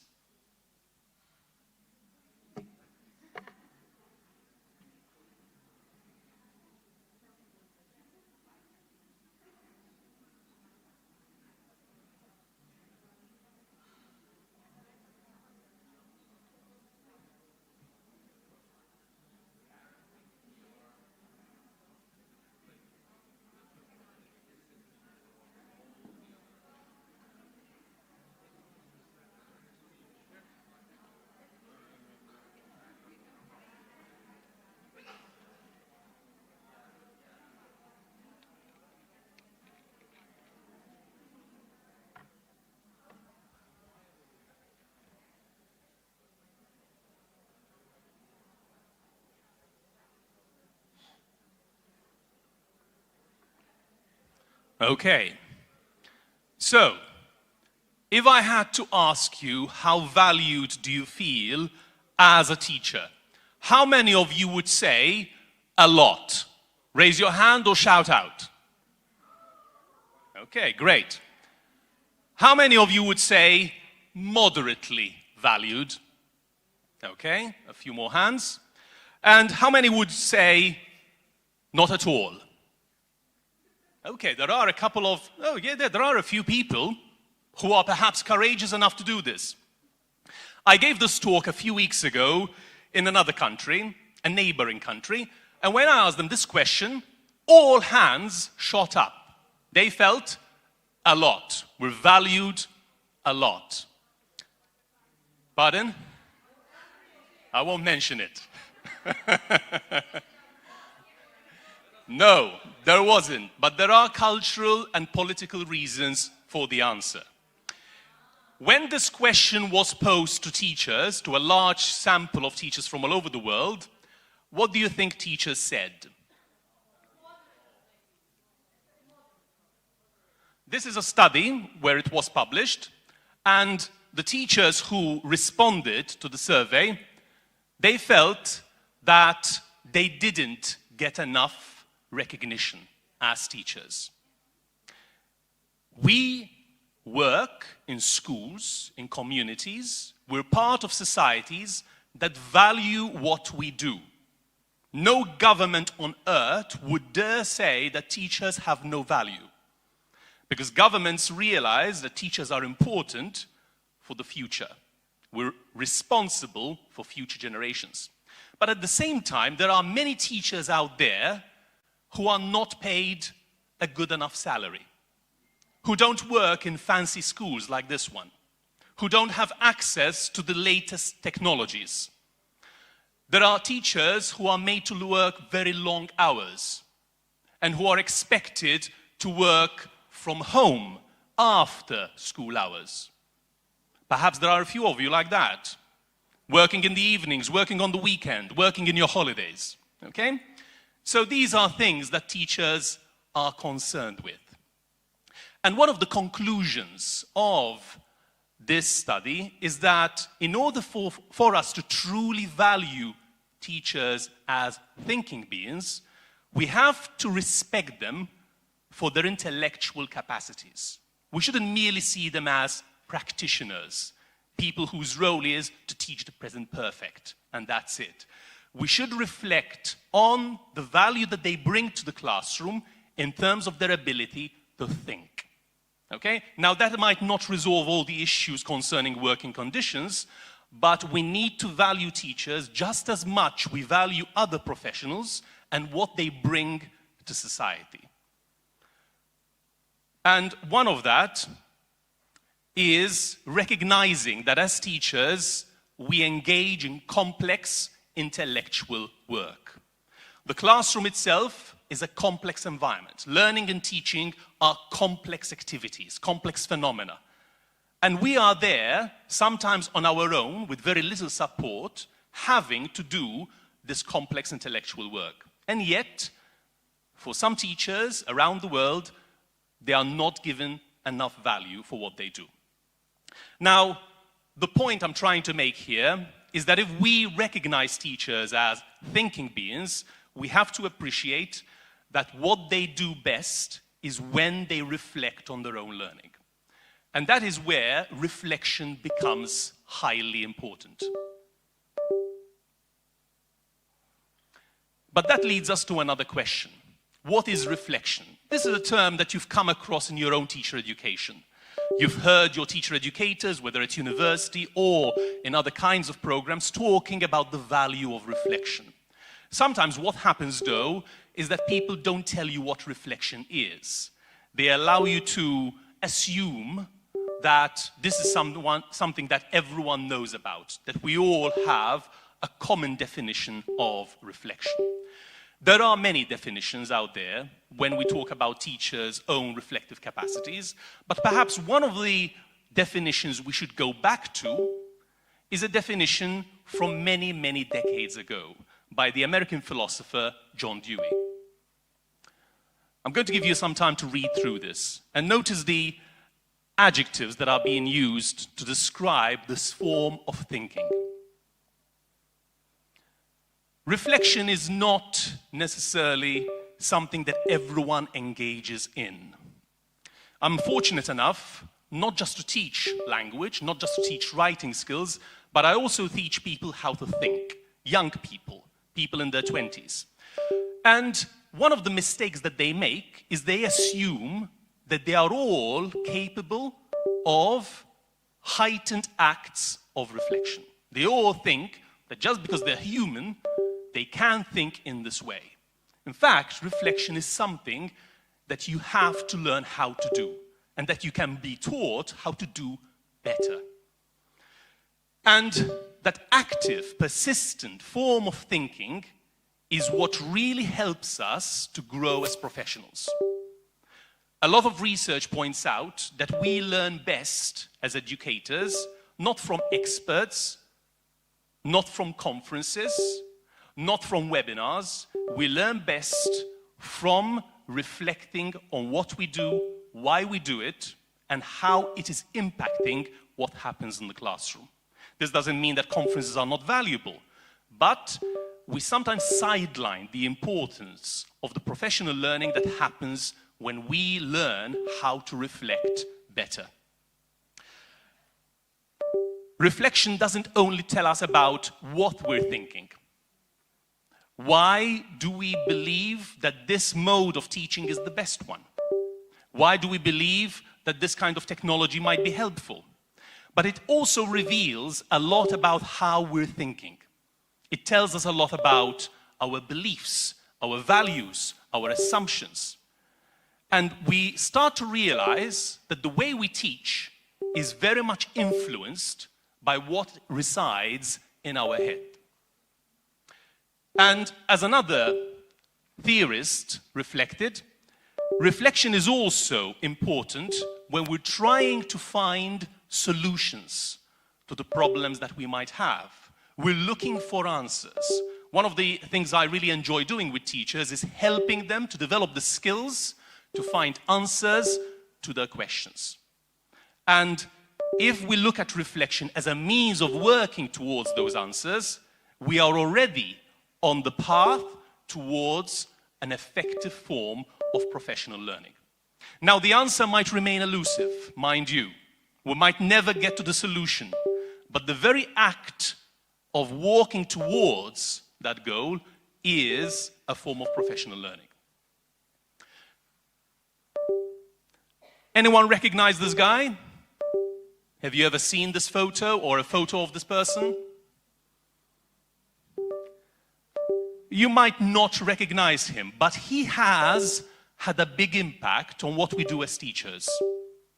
He has had a big impact because of what he said about reflective practice. And as I said, reflective practice is built into almost every single teacher education program globally, or should be.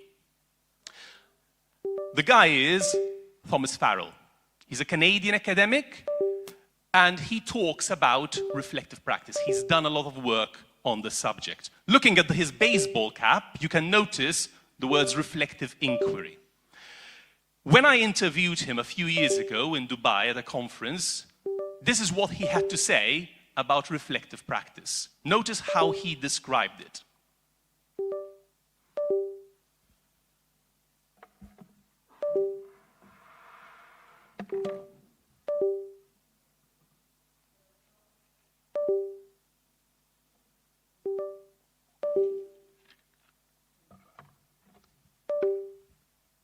So for him, reflection, when we engage in reflection as teachers, it is potentially dangerous. Dangerous because it pushes us out of our comfort zone. It makes us start thinking about what we do in a different manner. It makes us realize that what we've been doing for several months and years might need to change. And not everyone is happy with change. Many of us are very comfortable to do what we've always been doing, what we've learned to do, what we've observed our teachers doing when we were in primary and secondary school. Have you ever thought about the fact that teaching is one of those professions where almost everyone on earth who was lucky enough to go to formal education knows a lot about? All your students, by the time they finish school, they know a lot about teaching because they've been observing you doing it for several years. The problem is when we don't reflect on what we know about teaching and about learning. So what are some of the benefits of reflective practice, of reflection for us as teachers? And there are several ones, and I'm going to mention just a few. One of them is that, as I mentioned, it really makes us more aware of who we are, our identity as professionals, of what we do, and, hopefully, why we teach the way we do. Another one is about well-being, and Maria was talking about well-being earlier. Reflection, and when teachers learn how to engage in reflection and to do so productively, their own well-being and their own resilience, even if they're teaching in difficult circumstances, that is enhanced. And quite importantly for us, at a conference devoted to technology, is that reflection helps us to come up with innovative practices. So if someone tells us, here's this shiny new tool, start using it. You pause and you think, and you do what Sophia encouraged you to do. You don't merely do it just because an expert told you to do it.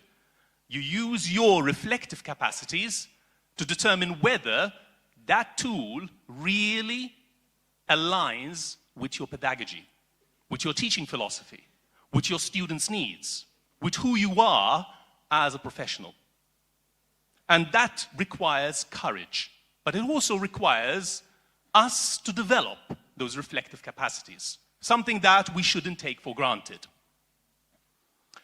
And as I was mentioning earlier, one of the most important benefits of all is that we look at our assumptions and we examine them in detail. We, in a way, realize that most of what happens in the classroom is driven by the assumptions we have about teaching and learning. And there are tools which help us to examine these assumptions. One of them has been around for a few years, and it involves adopting different lenses. And I'm going to share these 4 lenses with you. Lenses are important because they help us to move away from that blinkered perspective. Do you know the idea of a blinkered horse? A horse which has those 2 ladder pieces next to its eyes to make it keep moving forward and not get distracted. we want to remove those blinkers, and we want to be able to look at teaching and learning from a much broader perspective. One of the lenses is students' eyes. Starting to look at our assumptions, our values, our beliefs, and how they influence our practices through the eyes of our students.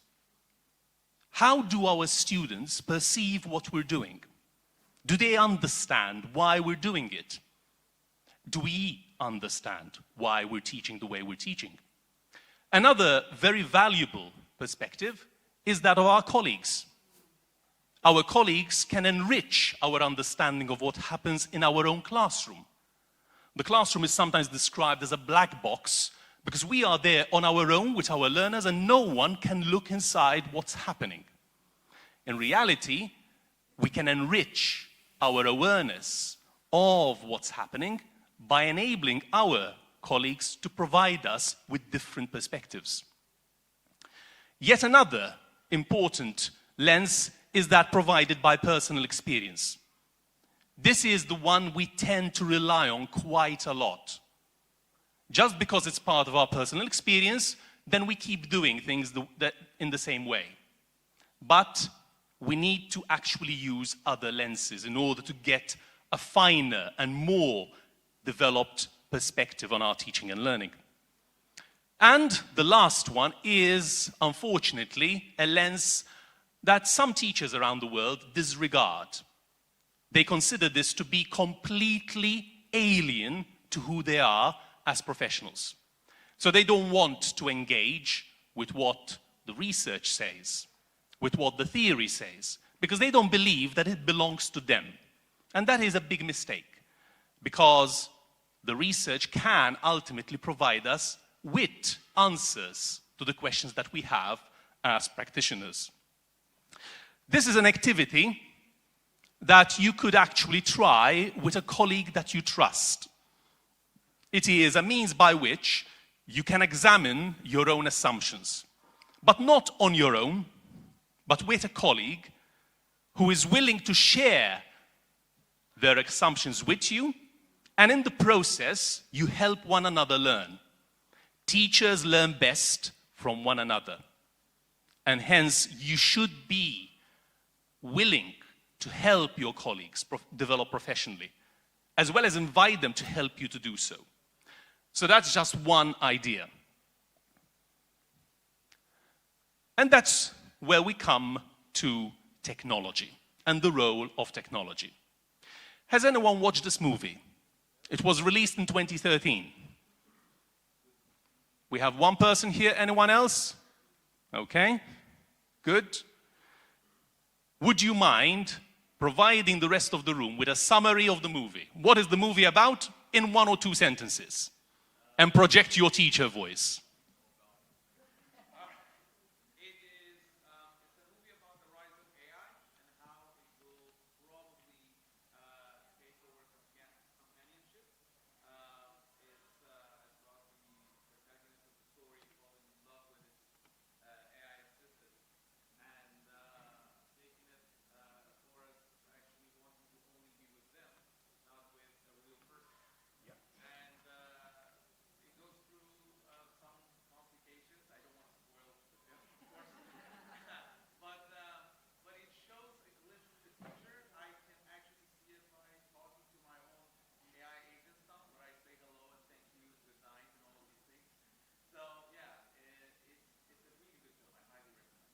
It's a good film, but it's also interesting that it was released in 2013, which seems like the Stone Age, okay? When it comes to technology, at least. The developments made since then are quite revolutionary.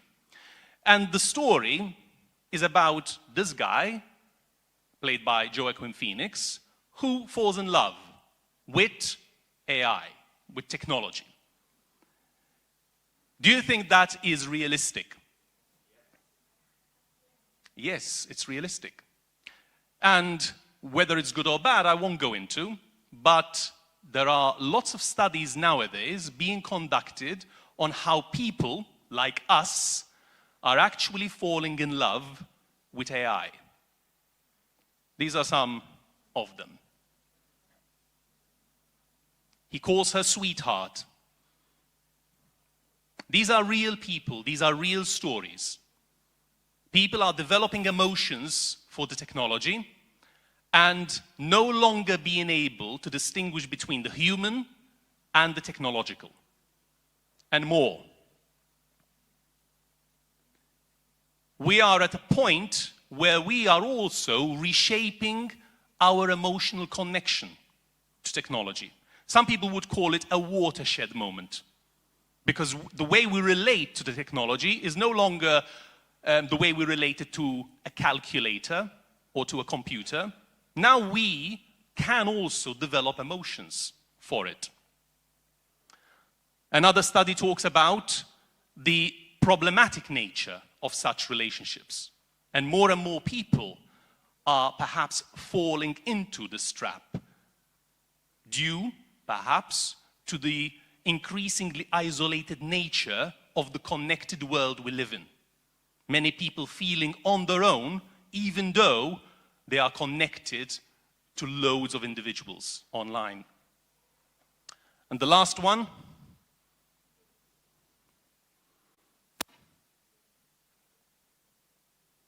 how it's not all doom and gloom. This interesting article talks about how people looking for AI partners actually found one another. Okay, so it's not all bad. What's the relevance to this, of this phenomenon to what we're talking about today? Well, it is related because for many years I used to consider technology as a place where professional learning happens. The photo shows us a garden or part of a garden in Perth, Australia. And it's actually called a place of reflection. And many people used Web 2.0 technologies, for example, like blogs mentioned by Sophia earlier, as a place where you can reflect on your learning, reflect on your teaching, and grow in the process. But for the past few years, I'm starting to think of technology not as a place where you go for development, for learning, but as a partner. So here, the technology, emerging technologies, are now being reshaped to take on human-like capacities. When we have a conversation with ChatGPT or your favorite generative AI, you are mimicking something that you typically do with another human being. Okay, we might not have the luxury of having someone that we can order around and tell them always do this, do that. Okay? That's what we tend to do as teachers, design this lesson plan. Okay? We use the imperative quite a lot. But some people, some teachers, are using the technology as a means of enhancing their reflective capacities.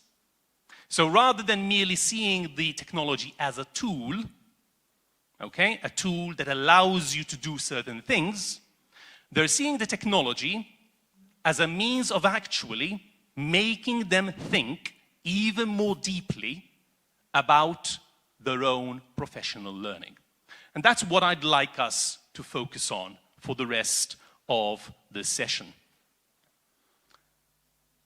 This is technology as a reflective partner, particularly emerging technologies, okay?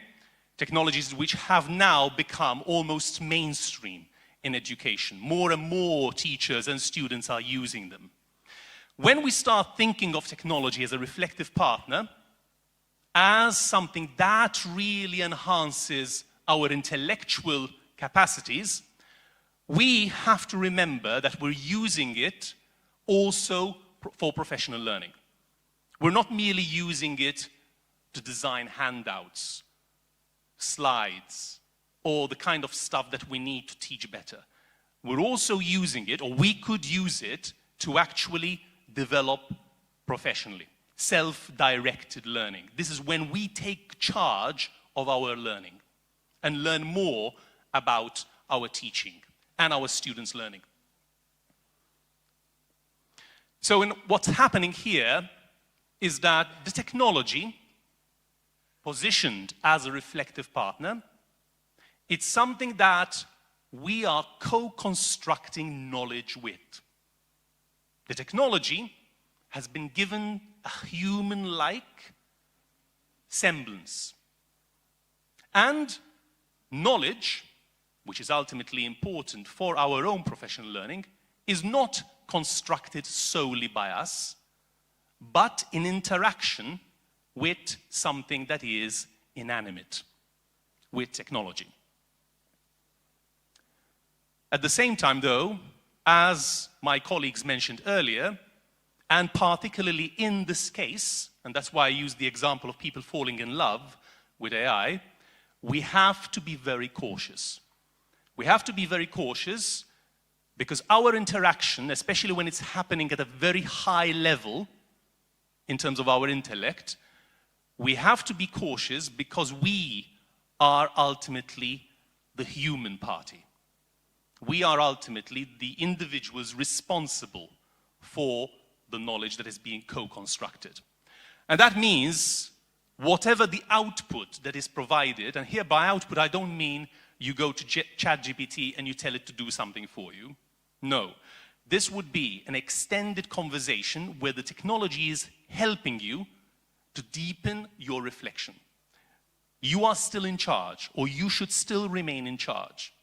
Because it's very easy to fall into the trap of seeing this technology that you're suddenly trusting more and more, that is learning more and more about you, and you start seeing it as an oracle, as a truth generator.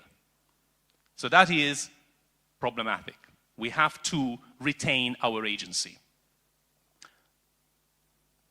So these are some examples how we can actually start this process. Now AI, especially generative AI here, okay, we're using it as a reflective partner, what it requires from us, unfortunately, is data. It needs to know more about us as teachers. It needs to know more about our classroom, about our students. Otherwise, it's not going to be very helpful. It's going to produce something which is very generic. So, one way in which professional development, traditionally, in the times of, for example, video, helped teachers to grow, is by actually videoing the class, videoing what's happening. And those short clips, not very long clips, those short clips are enough for the technology to recognize patterns. Patterns that even a teacher educator might not notice.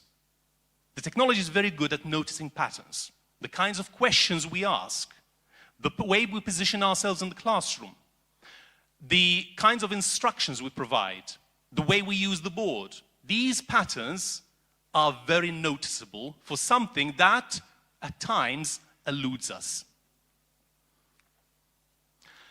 And we can also instruct the technology to look for specific patterns. Not to look at the whole picture, but to look at aspects of our performance, aspects of our behavior, or our students' behavior that we're interested in learning more about.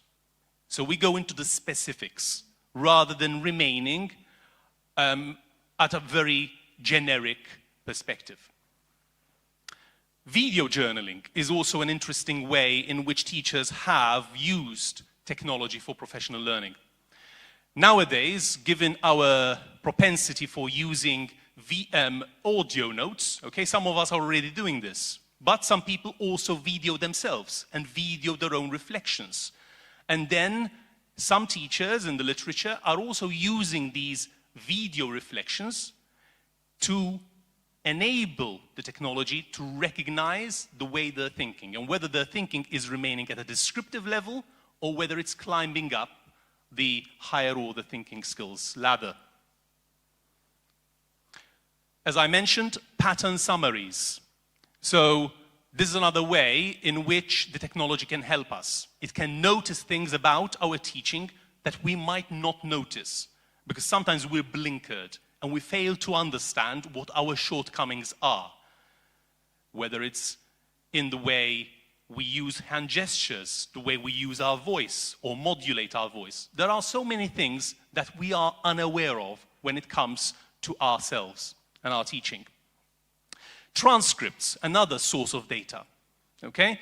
So the transcripts themselves could be generated by AI, but then they enable us to recognize those patterns, to recognize the things that we might want to improve on.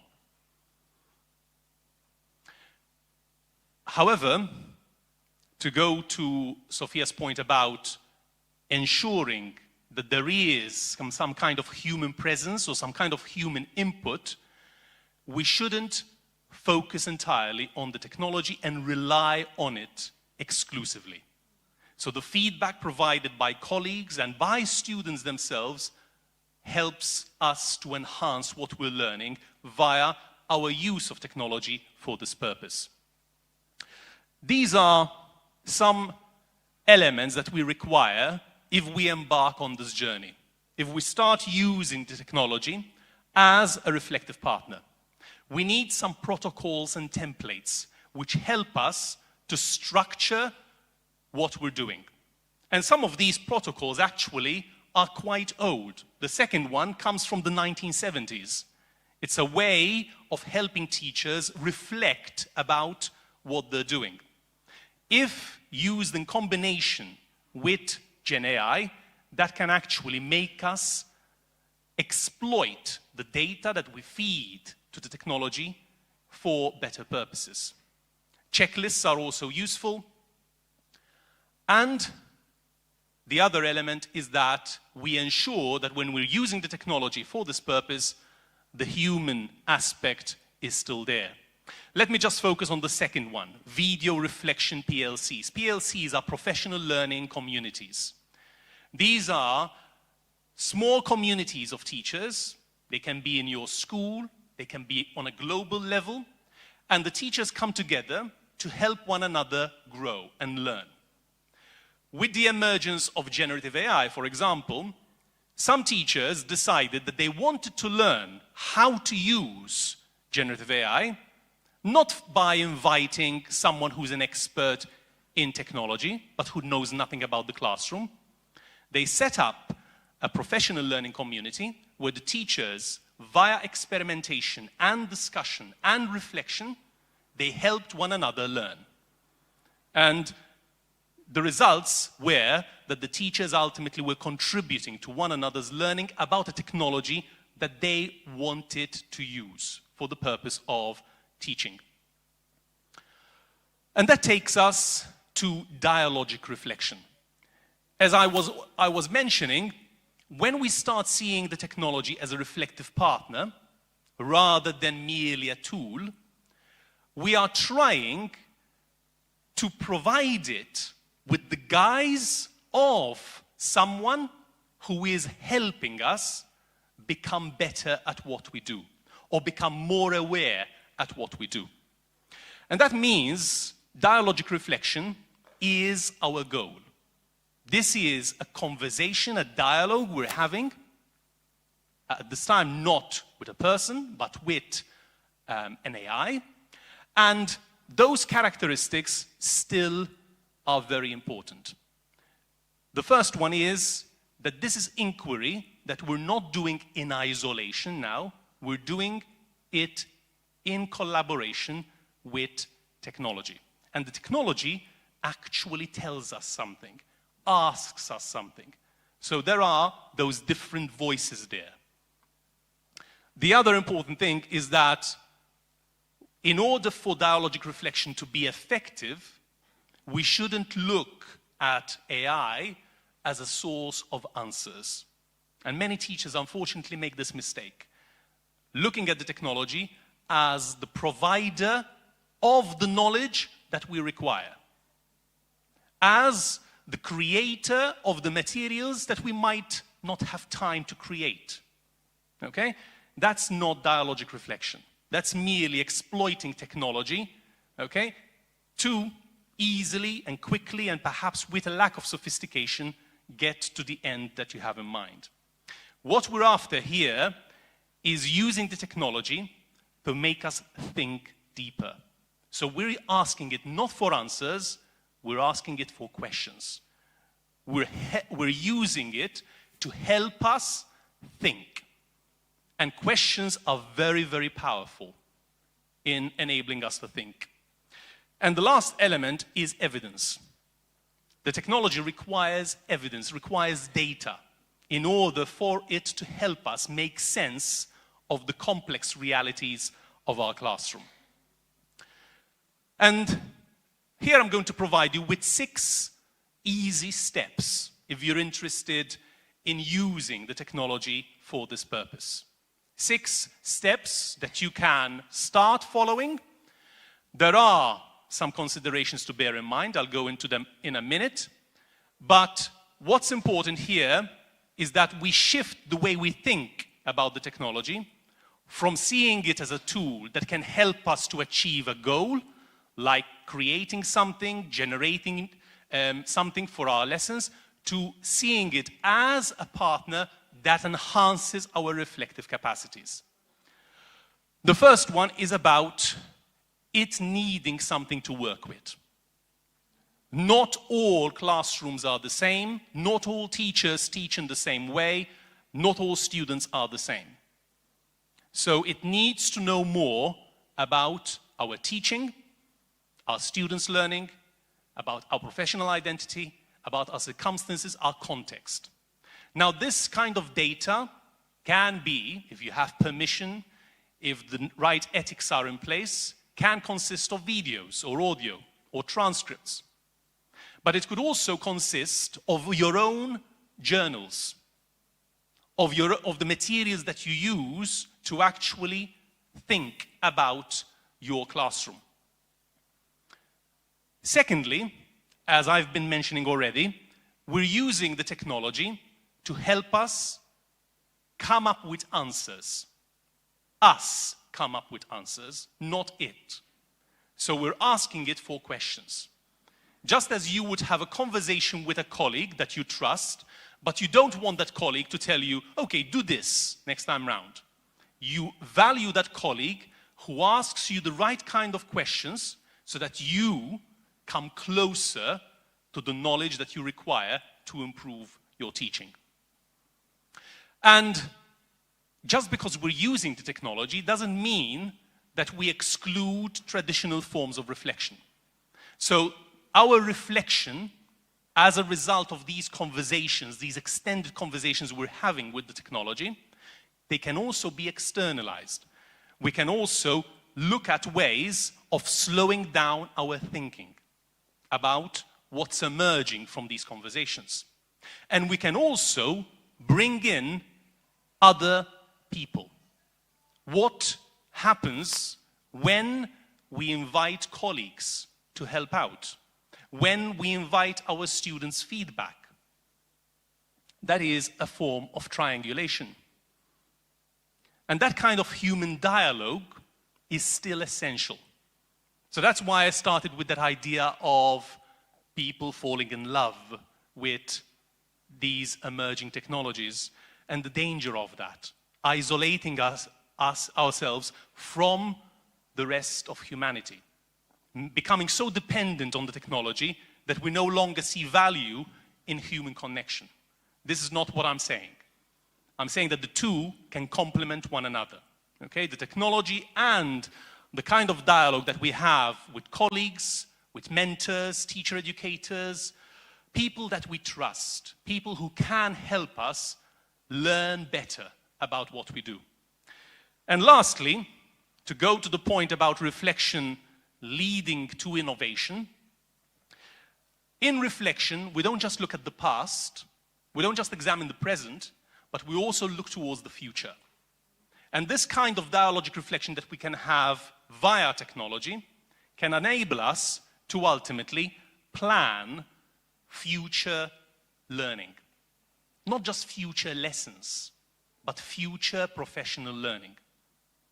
and that is inquiry-informed action. We're learning from actually adopting a different kind of disposition towards our professional learning. And the main benefit there is that the innovation is not merely based on experience. It's not merely based on what a teacher trainer has told us, but it's based on what we reflected on when we engaged in these dialogues and in the experimentation in the classroom. I'd like to leave you with a framework that might help you to actually position technology as a reflective partner. And this framework is made up of these 5 elements. The first one is that whenever we use a tool, whether it's generative AI or something else, for reflective purposes, we need to ensure that we're using the right kind of tool because it is pedagogically aligned. It is aligned with our needs as teachers. As I've mentioned already, the reflection needs to be at a higher level. We shouldn't merely be describing what we do, but we should be understanding why we do it and evaluating whether that makes sense, whether we can validate what we do or whether we need to develop it further. The third element is about the other people in our community, our colleagues, more experienced teachers, school leaders, teacher educators, students as well. And that kind of collaboration is valuable when we're using technology as a reflective partner. The fourth point is a very important one. I know that I mentioned feeding the technology with data, but we can only do so if we have really thought about what happens to that data. And we have the permissions in place to be able to do so, and that the data that we're feeding it is not an unethical use of sensitive information. And lastly, a point that has perhaps been mentioned in many, many talks on people's use of AI, agency, human agency, ensuring that we are always in control of the process. And even UNESCO, in its framework for teachers on AI use, talks about a human-centered approach to using AI.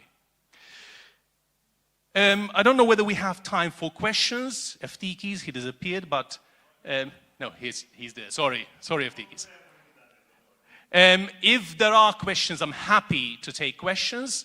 If you're interested in knowing more about dialogic reflection via the use of the very tools that you're currently using, you can learn more by going to my website. I know that the Wi-Fi is not working here, but if you go to my website and you go to the publications tab, I have several publications on technology. Even though I'm not a tech guy, I do write about technology occasionally. And one of the things that I'm working on right now is about AI-mediated dialogic reflection. You're looking at AI use for professional learning, okay? The kind of learning that helps us to become better at what we do and at who we are as educators. Thank you so much for your attention. Thank you so much, Daniel. Do we have any questions at this time for Daniel? Yes? Somebody said yes? No? Somebody did not say yes. Was about to raise his hand. But he was. Yes? Yes. Is that okay if I ask? Yes. We had the mic. Okay, cool. Yeah, you don't have to just. Yeah. So when using AI to reflect on our basic work and everything that we do, sometimes we have a very agreeable AI with everything we do, and as if like it's a mom trying to find an excuse for the mistakes we did, and it doesn't tell us the mistakes or the problems that is there, or it beats around the bush a lot and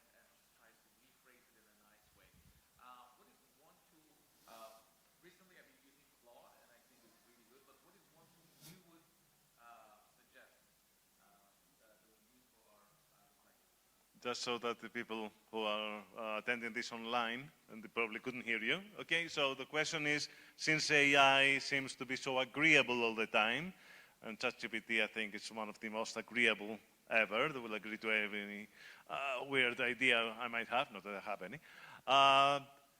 What tools should we use that would challenge us instead of all the time agree with us on what we have to suggest? Okay, cool. I think rather than a tool, what's important is how we are instructing it to help us achieve our objectives. What we're after here is what we traditionally call a critical friend. Someone that we trust enough for them to be critical in relation to what we do, what we say, the way we typically behave in the classroom. So the way you set up that interaction from the very beginning provides it with the kind of tone that you want it to adopt in the rest of the conversation. You might, however, because obviously it forgets after a while, you might need to remind it again that this is exactly what you're after in helping you to learn from the kinds of questions and from the interaction that ensues when you have this kind of dialogical reflection with it. So you have to keep reminding it to adopt the criteria or the characteristics of a critical friend. And those characteristics we know about because there's a lot written about critical friends in teacher education.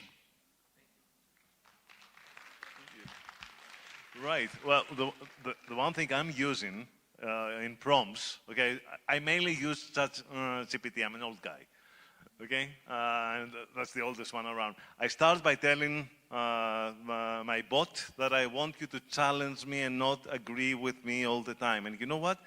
It agrees to do just that. Okay, so with all the, I trick it, okay? I trick it to agree to disagree. So, yeah, but like Daniel says, you really have to remind him. Actually, for me, it's a girl. I call her Betty. And she calls me Al. Yeah. I've told her I can call you Betty and you can call me Al. Right, thank you so much, Daniel. We have 2 more presentations for today, 2 more short ones, about half an hour each. The next one is actually by the youngest member of the Learning Technology Special Interest Group. As we found out yesterday, she has exactly half my age. Recently, I asked her if I could bring my PowerPoint slides on a USB stick, and she answered, my generation does not use USB sticks. We use platform clouds and stuff. Anyway, Savannah Davis is our LTSIG social media and content creator. She's also the head of school and director of studies at Unilang International Language School, International School of Language, rather, in Malta. So one more Maltese in our session today, and the stage is yours, my dear. Thank you very much, FTs. Hello, everyone. Thank you for inviting me to your beautiful city, your beautiful country, and it's really nice to meet all of you. As FTE said, I'm from Malta. Have you ever heard of Malta before today, before Daniel's presentation? Do you know where it is? Asia. No. Very, very far from Asia. Yes, it's in Europe, it's in the Mediterranean, and it's a very, very small island. When I say small, I mean it's 27 kilometers squared, so it is absolutely tiny. However, despite its size, we attract a lot of students from all around the world. So I've had the pleasure of teaching students from Asia, the Americas, and everywhere in between in my almost decade of teaching now. So that's just a little bit of a context about me. To get us started, is the clicker going to work? Yes. You've heard a lot from us now.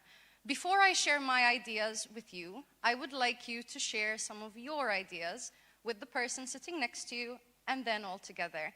How are you using AI at the moment, or how would you like to use AI to support your students' learning without taking the learning away from them?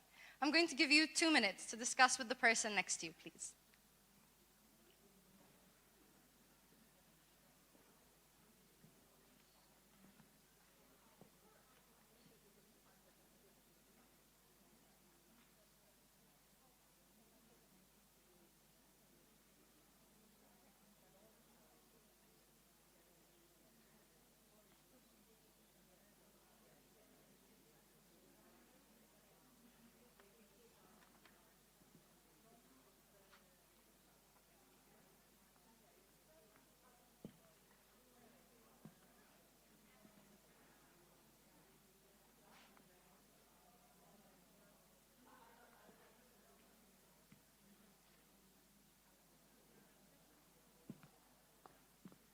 So, how are you using AI?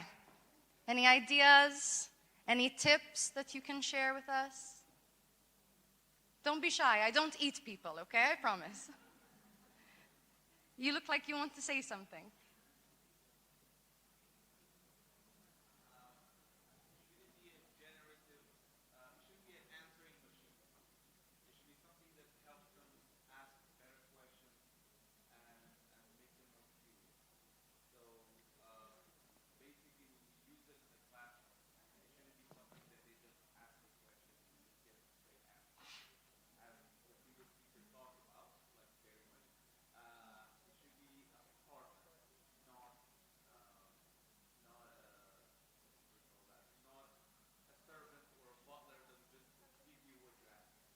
Okay, can you give me any concrete examples of how you might operationalize that in a classroom? I'm putting you in the hot seat, not just you, everybody else as well. Sorry? Shadowing. How? Okay, for pronunciation, yes. Okay, improving speaking. Okay, very good. You've actually hit all of the ones that I was going to mention. So, yeah. Conversational practice is one idea. Pronunciation, feedback as well. Vocabulary practice is another one that we could use it for. But what I want to hone in on today, myself, is in relation to process writing. Now, process writing is something that we started adopting well before AI. We started moving away from focusing on the product of the students' writing to the process that we go through. So in this session, I would like to look at a little bit how that could be operationalized with AI. So a few years ago, I participated in a research practice partnership with my colleague Daniel, who was one of the researchers, and I was one of the practitioners in this project. One of the things that we wanted to look at is students were already using AI for writing. We could have tried to stop them from using it, but as teachers, we all know that students don't do what we tell them to do. They do whatever they want to do. So we wanted to, me in particular, wanted to look at how I could actually encourage and support my students to use AI in their writing without taking the thinking and learning away from them. So here I'm extending on Daniel's idea of using AI as a reflective partner, not only from our side as teachers, but from the side of the students as well. So we broke down the writing process, and we looked at how AI could be used for brainstorming ideas at the beginning, before they've actually started putting anything down on paper, during the planning stage, where they were encouraged to question the output of the AI in relation to the structure and the content. We also used it at the drafting stage, so when the student had created their draft after following the plan from the AI output, they were asked to critically evaluate the output of the draft that the AI was giving it. And we also used it for the editing and revision stage as well. So AI was used throughout the process, but the student wasn't taken out of the equation. They were asked to critically engage, to think, what is the output giving me? Is it useful? Can I do something better? How can I improve on that? And one of the things that we found is that students had more space to question things. The cognitive load was lower. They were less worried about what order should I put my ideas in and getting the structure right, that they had the opportunity to be more creative and to think more reflectively.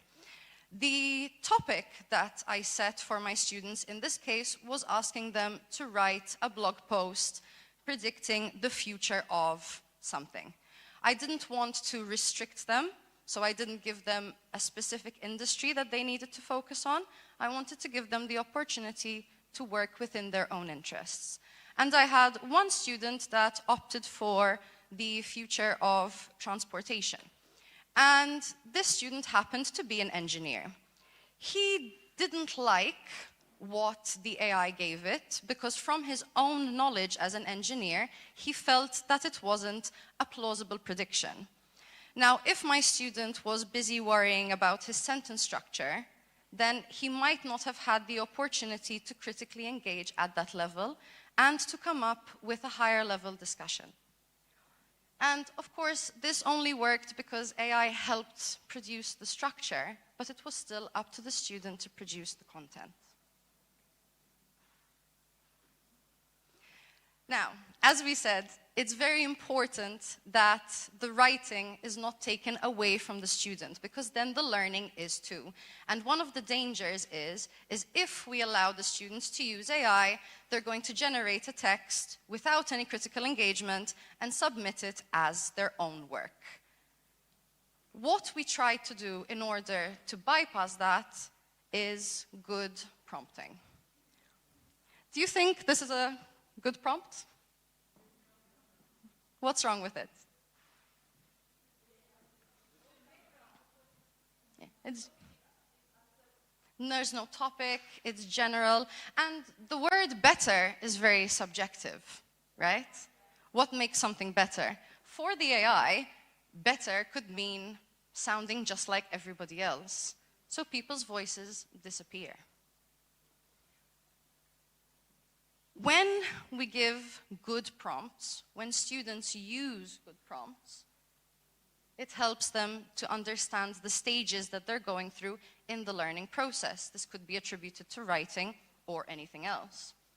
Set the boundaries that the AI is allowed to operationalize the task within.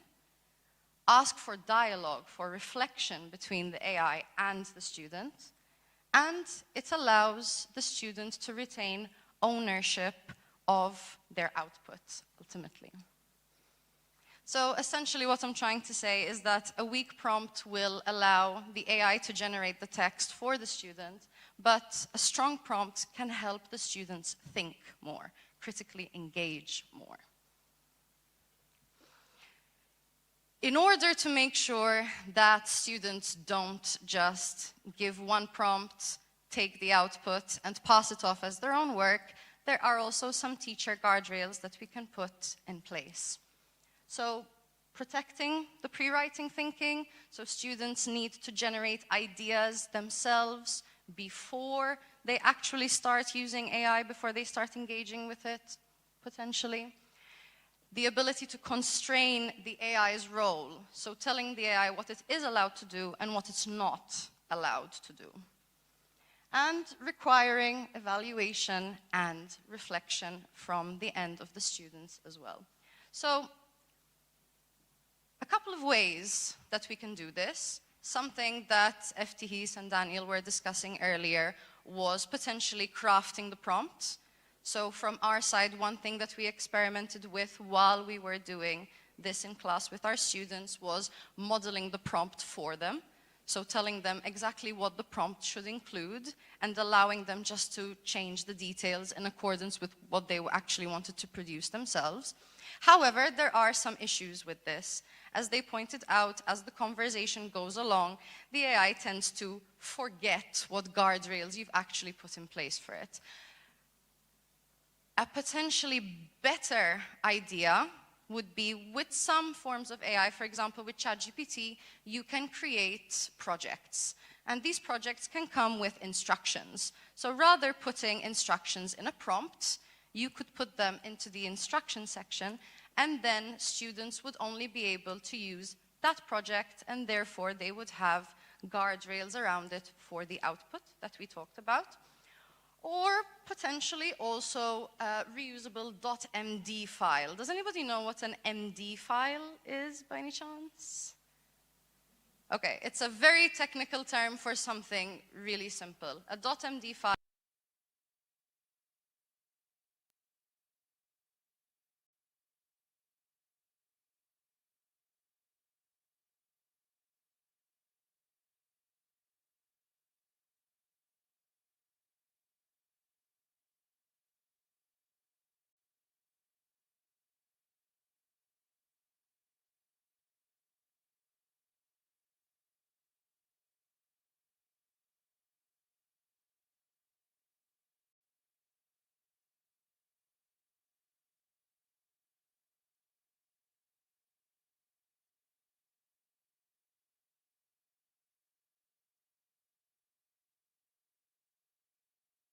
to give out the same final result in an assignment or in a writing task. That's not the point.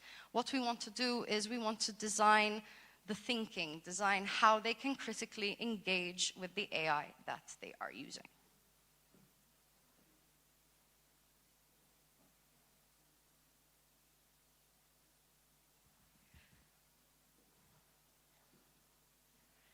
Something that was really interesting that I mentioned earlier was that when we give the students the opportunity to engage with the output rather than getting lost in the structure, in the style that they need to follow, that there's more room for creativity because the cognitive load is lower. And also, a really interesting study that I read recently showed that using AI for writing, as opposed to what most of us thought at the beginning, we thought, well, if students are using AI for writing, then they're not learning anything more because it's becoming automatized. But what this study found is actually that using AI for writing can help with vocabulary retention. Not everybody, not all the time, and more studies need to be made in relation to this to see what the long-term effects of that would be. But current studies show that there is a possibility for language acquisition while using AI for writing as well.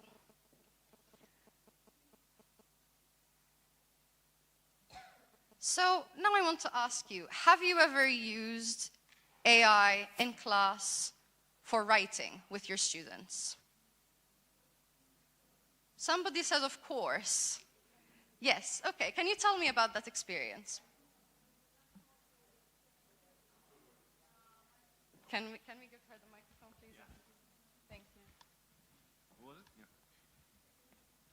it?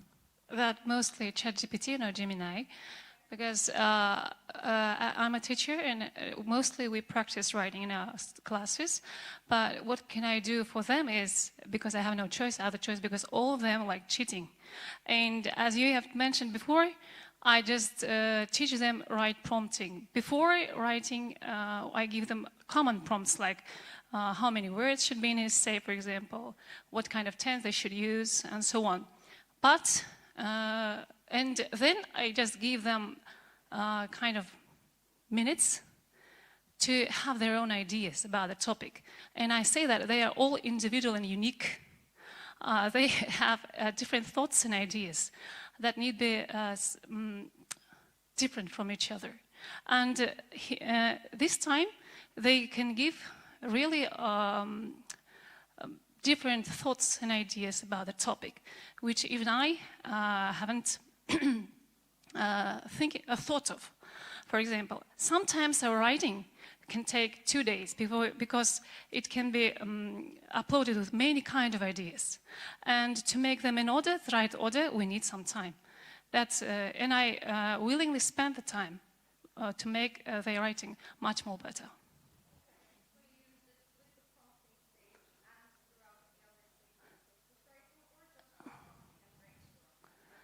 Brainstorming before, of course, because we just talk before the topic. I present the topic, then I say that my students that I'd like to listen. What do they think about that? And what kind of ideas they have? Then they can time to share their ideas with generative ideas with AI. And after that, they come in common in the best ideas and try to work on them.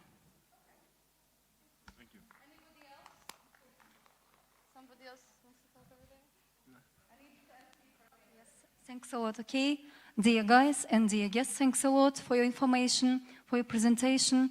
In my mind, AI we can use, of course learners they can use, but they mustn't forget about accuracy and fluency. Nowadays, AI it's like a power, but they must write for themselves. They mustn't forget about 4 skills like reading, speaking, listening and writing. Thanks. She's ahead. Has anybody else used AI with writing and would like to share their experiences?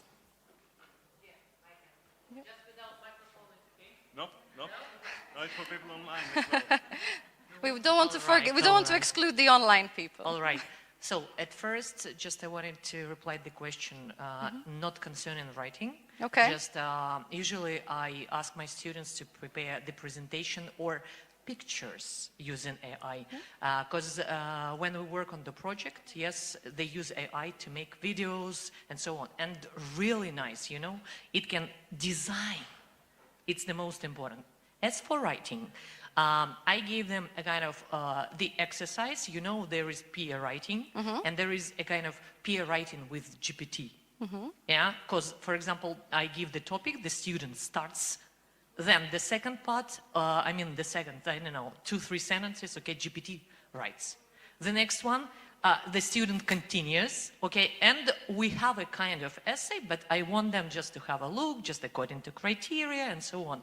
But peer writing with GPT is also possible. Yeah, yeah, very good, very good. Yeah. Your teacher voice is very good, but we don't want to forget the online people. Yeah, so in IELTS, actually IELTS writing task, if you have a very good prompt, AI can help you close the gaps in between where you have, your students have that problem.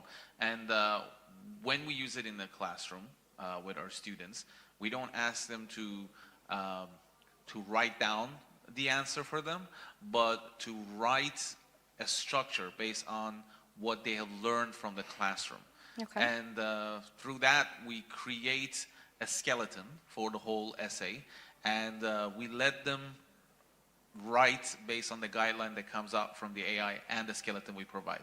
This way we see where the gap is in them creating that structure as well, and we can close the gap by explaining further and helping them help their AI help them in the process. So it's like a diagnostic tool, the way you're Yes, using it. in a sense, Okay, okay, very good.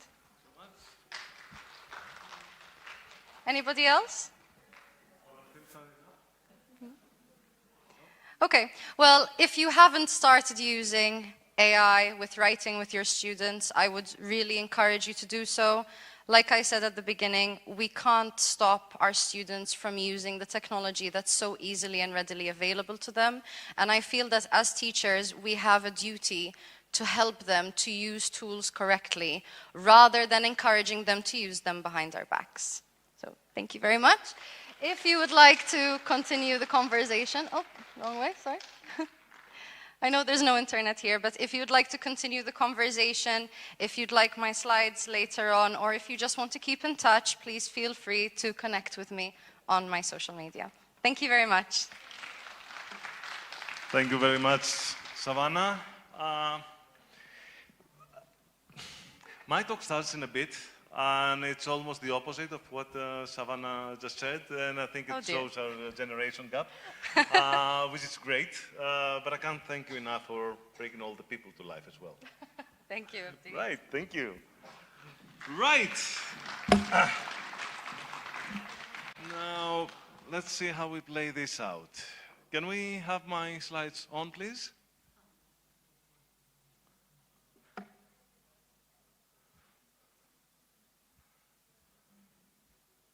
Ta-da! Good. Okay. So, wait. Somebody needs to introduce me. No, I don't need that. Okay, please allow me to introduce myself. I'm a man of wealth and taste.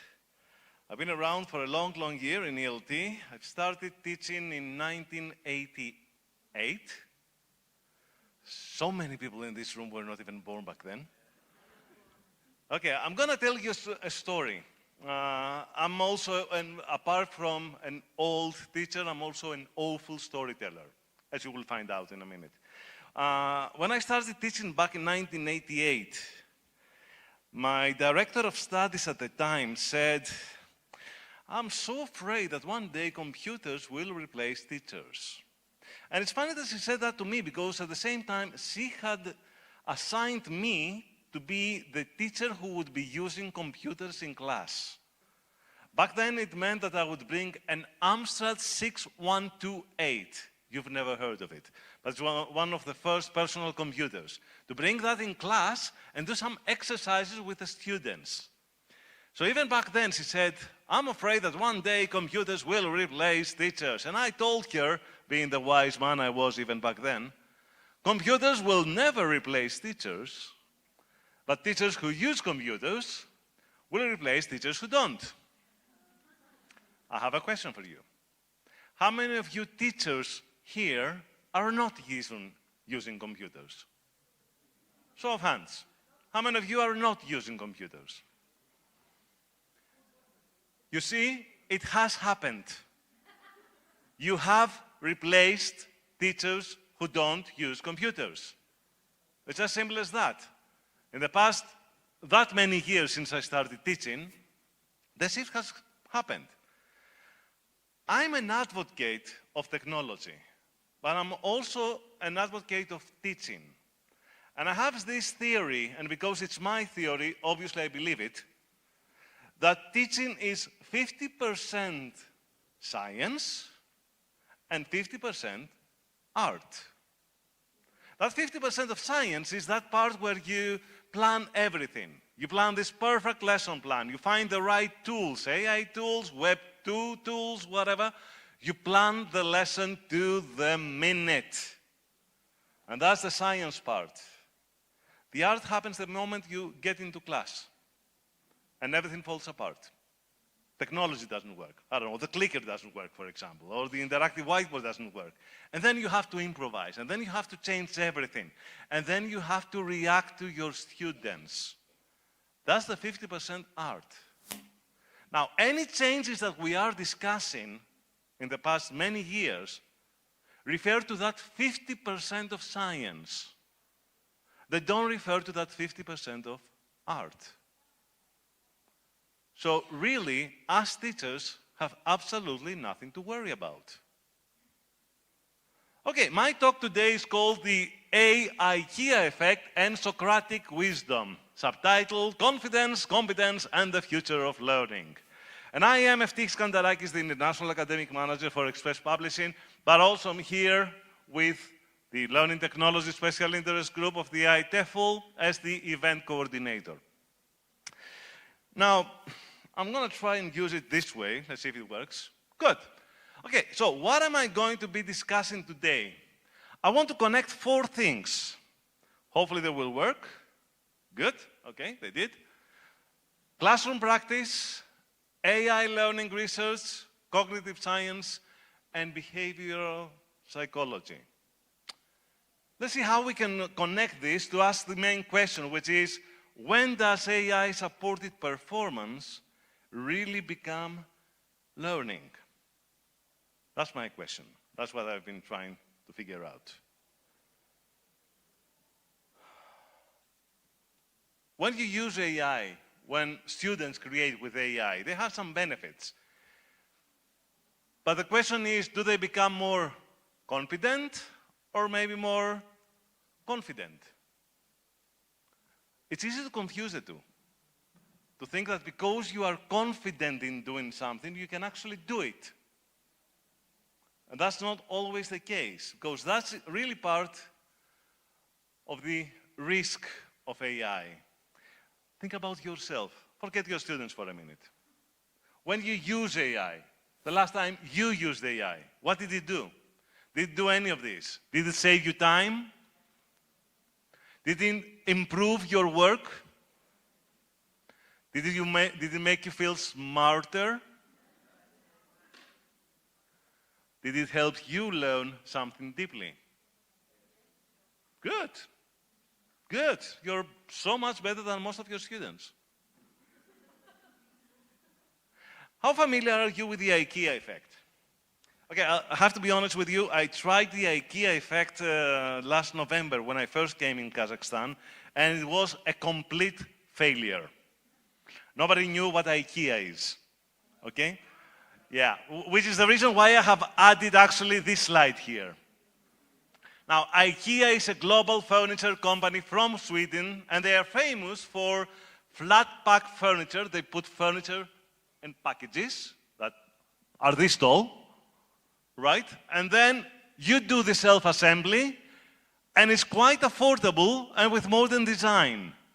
and customers build the furniture themselves. They actually come with this kind of instructions. It's interesting that they also have this sign over here. Let me bring it a bit here. Which literally means, if you can't find a way to assemble this, call us. And you would expect that there will be hundreds of people somewhere in some IKEA headquarters waiting to answer questions from people who had failed assembling. The truth is, they never actually give you a phone number. Because they believe that you don't need it. And the truth is, once you decide to assemble an IKEA piece of furniture, there are very few cases where you might fail, because it's practically self-explanatory. They are very experienced at building this kind of self-assembled furniture. Now, the thing about the IKEA experience, here's what you receive. You receive three things. You receive pieces, screws, and instructions. That's all. But then it's up to you, because then you have to invest time, effort, and patience. All three, by the way. You can't make it if you don't have all three. But the result is that at the end, what you made feels more valuable. Because you invested those things, time, effort, and patience. So it's valuable to you. You see where I'm going with this? Not yet. Okay, don't worry. So this is the IKEA effect. This young lady who never did any carpentry in her life was able to assemble this bookcase. And she is now the proud owner of her own bookcase, assembled by herself. Yeah. And there has been actually a number of studies, one famously done by Michael Norton, that claims that people place higher value on things that they help create. Let me elaborate on this a bit. So, they are discussing how labor leads to love. Not the same way as her and Joaquin Phoenix, like Daniel said before, but still love. There was one experience. So, they had some builders, okay, amateurs, build a box. It was a simple box. It wasn't like anything too complicated. Okay, so some of them built that box according to the instructions. And there were some other people who were neutral to the experience of building that box. So they were both asked to place a bid on it. How much would you pay for it? Okay? So we had the people who actually created the box, and now they would offer money to buy it. And you had people who were just looking at the finished box, and they would also offer some money, right? The result, those who actually built it offered this amount. The non-builders offered this amount. There's literally a 65% difference there for the same material. What this showed, actually, is that the successful effort of the people who built it increased how much they thought it was worth. They weren't bidding at some old piece of furniture. They were bidding on something that they knew had value because they had created it. So, yeah, that's where this whole difference came from. Successful effort increases perceived value. But when the labor was undone, they took it apart afterwards. Or maybe it was incomplete. They didn't manage to do it. Then the psychological effect disappeared. So it all depended on whether you were happy with what you had created. That's the famous IKEA effect.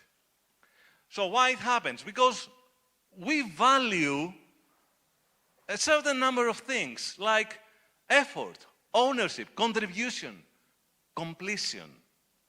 We value if we make it. If we build it, it feels more meaningful. Do you see where I'm going with this? This is not a talk about furniture, trust me. So completion does matter because according to the IKEA effect, it all depends on effort, ownership, and successful completion. When labor was undone, the effect disappeared. So what about the AI IKEA effect? What's the connection here? When we create, when our learners create with AI, they do feel ownership. They do feel capable. They do feel productive. They can create things that they couldn't before with assistance. But they were proud, they are proud of the end result. But feeling competent does not necessarily mean you are competent. So when AI feels so powerful, why? Because it can do some things that we couldn't do before. It can reduce anxiety, generate ideas instantly, improve language accuracy in our field, model strong output, remove the fear of the blank page. And that's so important. I'm so tired of the fear of the blank page. Let's talk about the elephant in the room. Can I have some sound for this, please? Can I have some sound for this, please? The sound coming with this. Can we have some sound for this, please? Raise the sound of my slides, please. Thank you. No, no.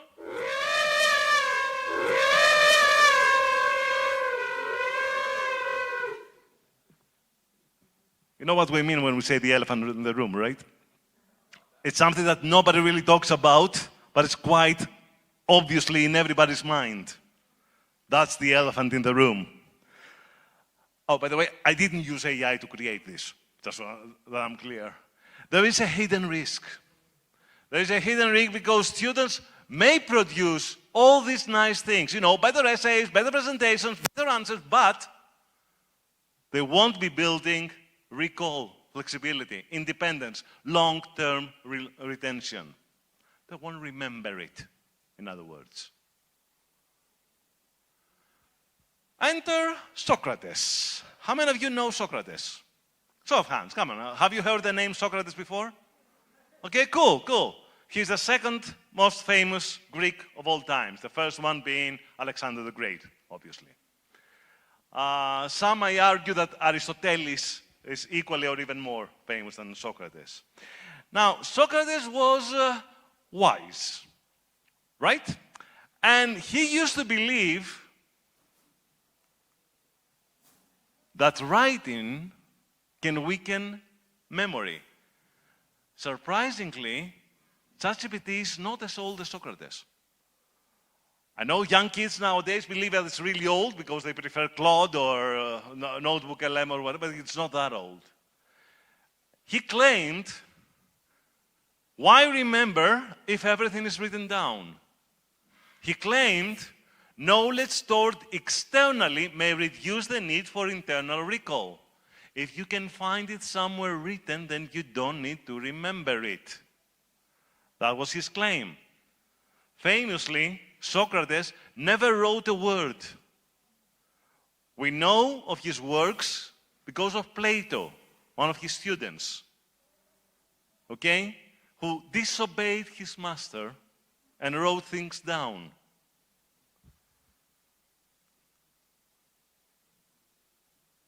So, there was this ancient fear.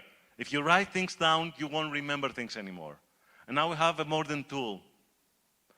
Start like this, end up like that.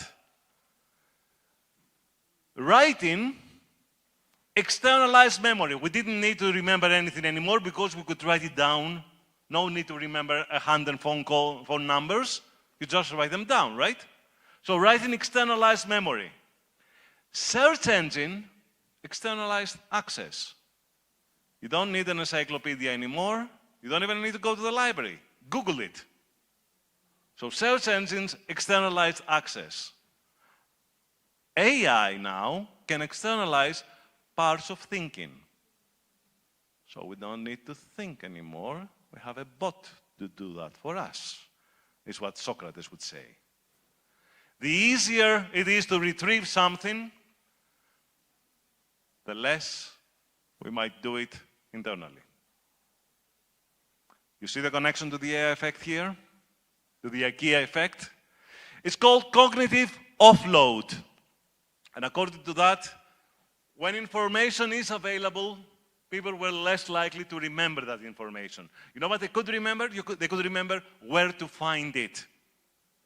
I know this site, I know this tool, I can use that. I don't need to know what's in it, as long as I know where to find it. So tools can change what we practice remembering. Just to clarify, this guy here, my friend, my fellow countryman, he wasn't exactly anti-writing, because, yes, writing did create a civilization. It transformed it. The real question was, what happens when the tools reduce your mental effort? What do we gain, and what might we stop practicing? Because technology giveth and taketh away. Every time we use a new tool, we gain something, and at the same time, we lose something. We stop doing something that we knew how to do in the past. So there's what we call the illusion of competence, where students may confuse or they may mistake recognition for recall. They may mistake assistance for mastery. They may mistake polished output for genuine understanding. So, the core tension here, yes, AI changes the speed of what we produce. It changes the feeling of learning. But it doesn't automatically bring mastery, understanding, transfer, or even perseverance. Okay, I've been talking about ChatGPT. Can I tell you another short story, a personal story? Okay. How long ago did you start using ChatGPT? I'll give you a count of years, okay? How many of you started using ChatGPT in the last 1 year? Okay, in the last 2 years? 3 years? Right, 4 years? Okay, before that? No, it wasn't even around, was it? Oh, come on. Yeah, right. Back in 21, my dear, and that's where the story comes. My boss at the previous company I used to work for, he told us about his sons, who were college students at the time. This story was back in 2022. And he told us, I was talking to my sons about this new platform that I found out, and it's called ChatGPT, and I asked them if they know it. And my son said, how do you know about it? Why do you talk about it? It's the most well-kept secret in our college. We use it, our teachers don't know about it. That's how it started, literally, that's how it started. Among college students who were using it for their assignments when their teachers didn't even know about it. So yeah, maybe it has been around since 2021, but we started using it no earlier than 2022. I've got another story, I'm full of those. I'm at the ITEFL, okay? The International Association of Teachers of English as a Foreign Language, you know that already. Back in Harrogate, when was Harrogate? Do you remember, guys? 3 years ago? It was Harrogate, Brighton, Edinburgh, Brighton, so 4 years ago. People started talking about ChatGPT and AI in their talks. And it was always about how you can create your lesson plans through ChatGPT. It was always in relation to what the teachers could do with ChatGPT. Next year it was Brighton. And people still kept talking only about what teachers can do with ChatGPT, create lesson plans, flashcards or whatever. That was all the AI talks were about. Then there was Edinburgh last year. And for the first time, I saw talks that really had to do with students' use of AI and how we can train our students to use it. This year, in a conference of 550 talks, that's how many talks happen at the ITFL every year, 550 talks, there were 53, actually 48 that had ChatGPT on their title, sorry, AI on their title, and another 7 who had ChatGPT on their title. So there were 53 talks on AI on their title. But if you scanned all of them, there were a total of 180 talks about AI in the classroom. So people are talking about it. And they're talking about a lot. Oh, by the way, that does not even include our pre-conference event, okay, which was all basically about AI. So yeah, this is the hottest topic in recent years. A few years ago, I think it was augmented reality and virtual reality. And there was a time when everybody was talking about interactive whiteboards. It's not like there's something completely new and revolutionary that doesn't come up from technology. They do. May I remind you, this is part of the 50% that is science. It doesn't touch the 50% that is art. Okay, so that was my short story. So, ChatGPT generally improved academic performances, motivation, affective states, higher order thinking, preconcepts, and it also reduced the mental effort, which means students didn't have to think too much. So, the benefit does not remove the need for careful design. That was the point of this survey.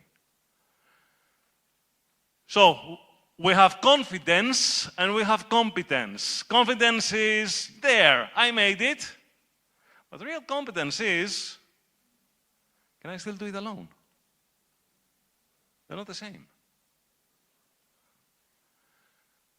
So, AI can accelerate all these nice things. Can accelerate production, fluency, confidence, completion. Yeah, in seconds. In seconds. Without really having to go through the whole process of, visiting your head. Mastery, though, that requires all these things. It's not the same.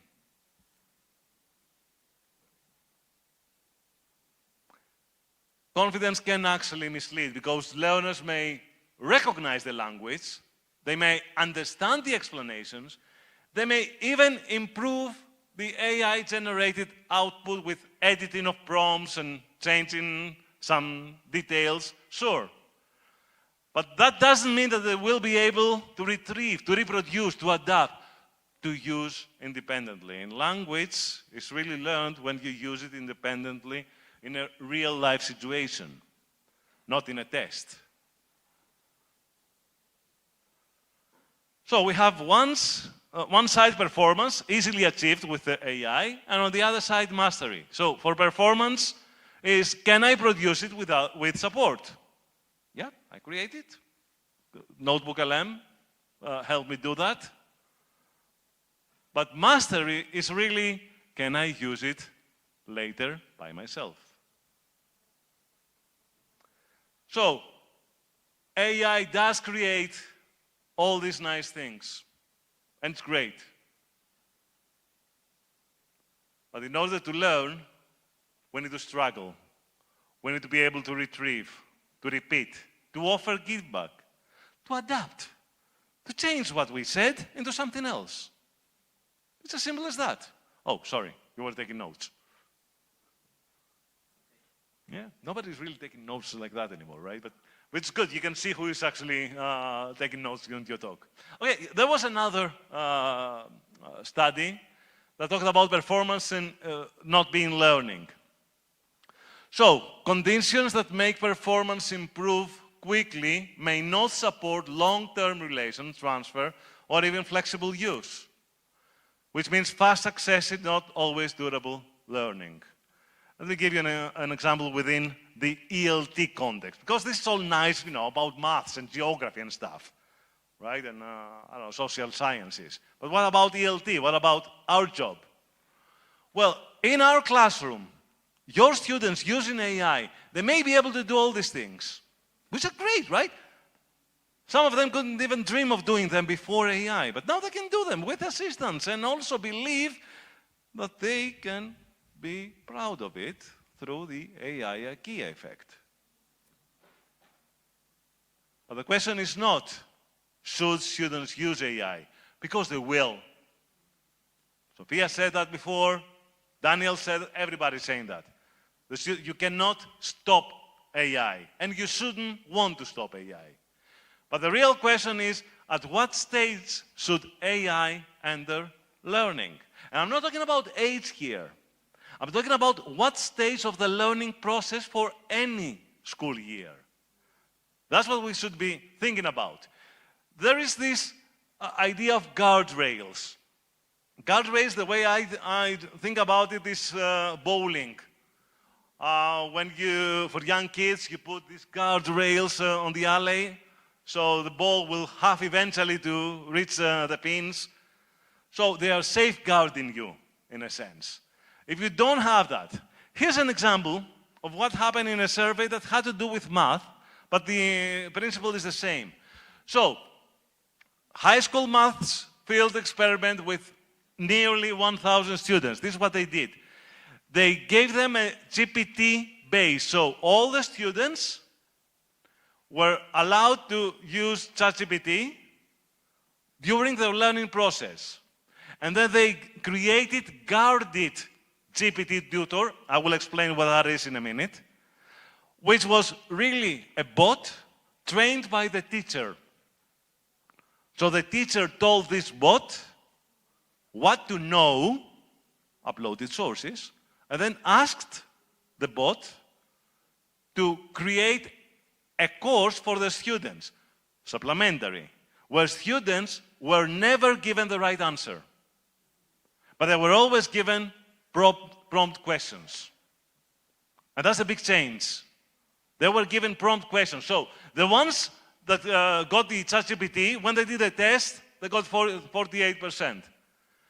The ones with the guarded, their performance improved by 127%.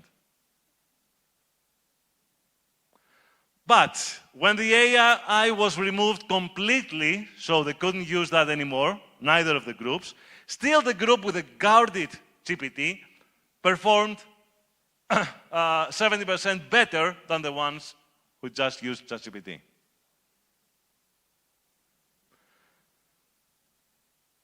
Let me give you another example. This guy here is from a web group, YouTube rather, channel called Utopia. And he's going to spend the next 3 minutes or so explaining how to create a guarded GPT tutor for you. Okay? So, please pay attention to this guy. Like I said, he's from Utopia, and he will explain everything. Can we make sure we have sound, please? Hi everyone, my name is Daniel, and I'm an assistant editor at Edutopia. And in this video, I wanted to talk about creating AI tutors. Now, as you probably know, AI can definitely hinder student learning. If a student turns to ChatGPT, for example, to discuss their math or English or science homework, then ChatGPT is generally just going to give them the answer outright, which is obviously not useful to their learning. But 2 2024 studies, one out of Harvard and one out of the University of Pennsylvania, have found that interacting with AI chatbots actually can benefit student learning if those bots are specifically designed not to give away the answers, but rather to ask students probing questions. So in this video, I wanted to show how you can create an AI tutor like this so that after a lesson, your students have somewhere to review the material. And for this, we're going to be using the free platform Magic School AI. So after signing up for a free Magic School account, we'll go to Magic Student and hit Create New Room. And then we'll be asked to customize the room a bit. We can give it a name. For grade level, let's say 5th grade, a max number of students. And then on this step, we can add tools to the room. For this, we just need one, the custom chatbot tool. So I'll hit add and then next. And then on this step, we can customize our chatbot. Give it a name, a description, but most importantly, we can give it a set of instructions that it will carry over across all future interactions. So I'll paste in a prompt that I refined after interacting with the bot a little bit, and we'll include this below so that you can copy and paste it and refine it to your own needs. It asks the bot to do a few things. Most importantly, in accordance with the research, it tells it not to give away the answer directly, but rather help students come to their own conclusions. And I've also found it helpful to tell the bot to begin each chat with the same question, just to standardize interactions a bit. We'll toggle this to hidden, and that prevents students from changing the prompt later on. And one more thing you can do is give the bot some additional background knowledge. Now, I assume it already knows what photosynthesis is, but just to give it a better sense for the sorts of things students might need to know about photosynthesis, I downloaded some grade-level relevant resources from the Encyclopedia Britannica and National Geographic that I'll provide it with. And then we'll hit next and save, and finally launch room. And 5 to 10 seconds later, we now have a URL that we can send to students so they can join our room. So let's see what it looks like from their end. So following that link, a student will be asked to type in their name and hit join. They don't even need to create an account or anything. And once they've acknowledged, now they can find the chatbot that their teacher created. So if we click that and hit generate, let's see what we see as our student here. It takes a bit to load the first time, but about 10 seconds later here, we now have that question that we asked it to give. What do you already know about photosynthesis? So as a student, I'll say something like, I think photosynthesis is how plants turn sunlight into glucose. And let's see what it says in response. And again, this bot is a bit slower than some other chatbots out there, but it is entirely free to use. That's a great start. You're right that photosynthesis involves converting sunlight into glucose, but let's build on that knowledge. Can you think about what other ingredients a plant might need? Here's a hint from the air and soil. So yeah, a student can continue to have interactions with this bot and build their understanding of the class material. And it will continue.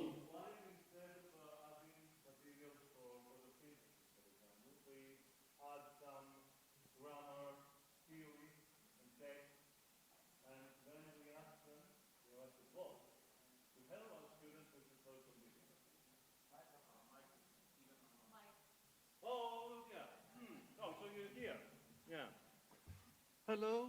Nope. Hello? Yep. It's me.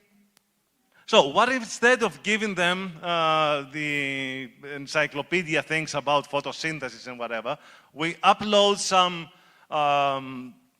PDFs or activities on the third conditional, and we ask students to get into using it through prompts. Now, the thing here is, it will not give us an answer and say, okay, you've got this question and this prompt, this topic to write an essay on. Here's your answer.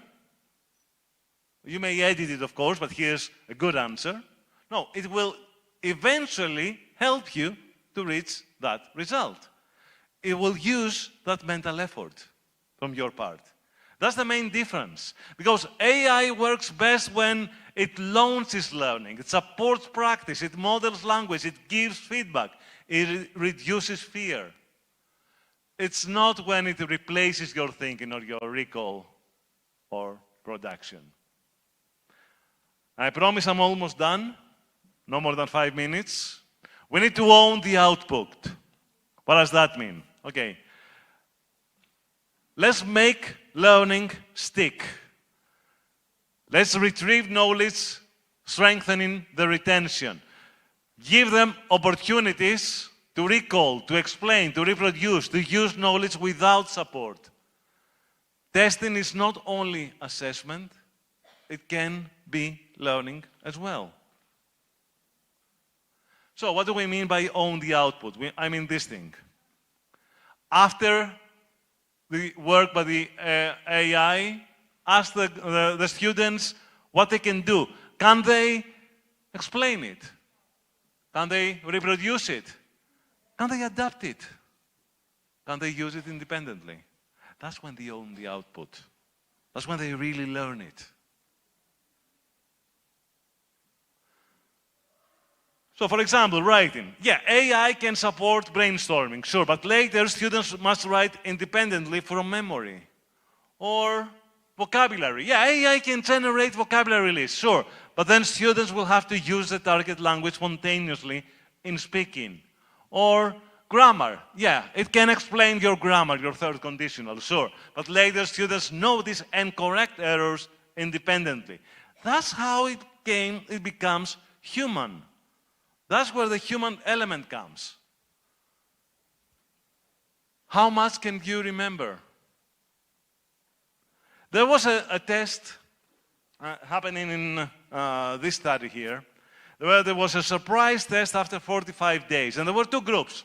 There were mainly two groups again, you know, a test group. And so the first group, they used the ChatGPT study group. Okay, so the ones that used this ChatGPT, what they could remember after 45 days when they had finished the course. That's what was measured here, okay? They studied, they finished the course. There was one group that worked with ChatGPT and one that worked without ChatGPT, typically. So what they could remember 45 days later. So the first group, they could remember about 57.5% of what they were taught when they had mastered 100% 45 days earlier. The ones without the ChatGPT, the ones that actually used the studies as typically the traditional study group, those could remember up to 68.5%, almost 70%. That's a good retention rate. But it clearly shows that when they learn through just AI, they are more likely not to remember it afterwards.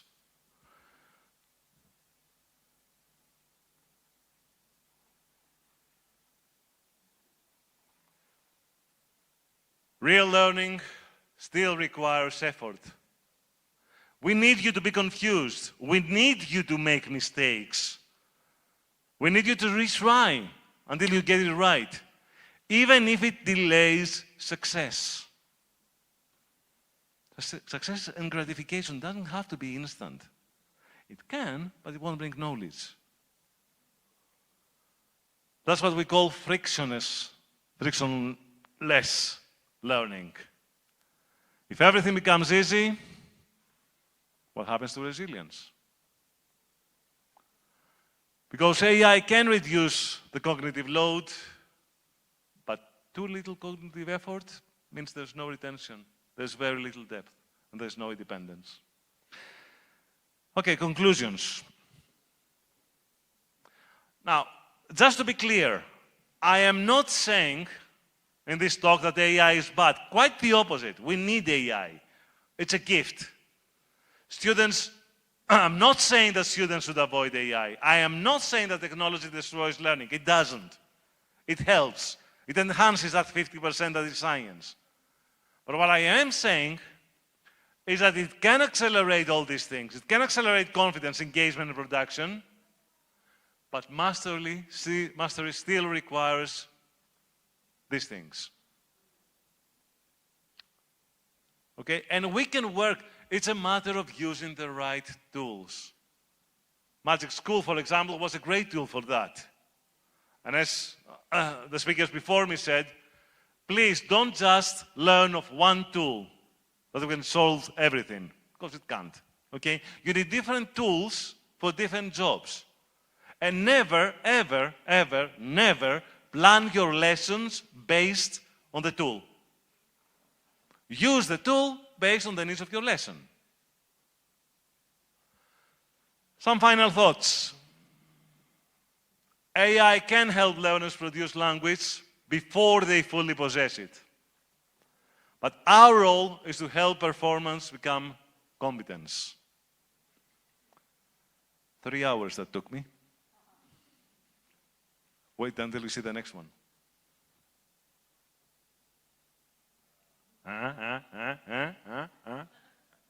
So some final reflections.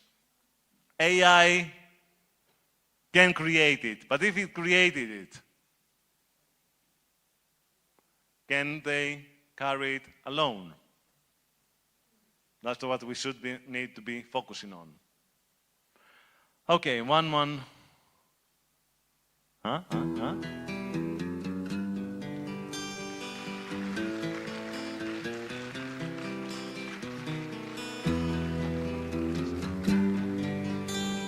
Four hours that took me. Okay, thank you so much. This song you can hear actually is my favorite song for any talk. It's called "I Love to Change the World, but I don't know what to do." And I believe that it's so much about us teachers and our students. Because I know that we all want to change the world. And we're constantly trying to find how to do it. But ultimately, it's our students that will change the world. And they will change it for us as well. So our job is to help them learn how to think, not what to think. And with that, these are my references. Oh, can you put the sound on a bit? The sound? Yeah, I've got this fancy.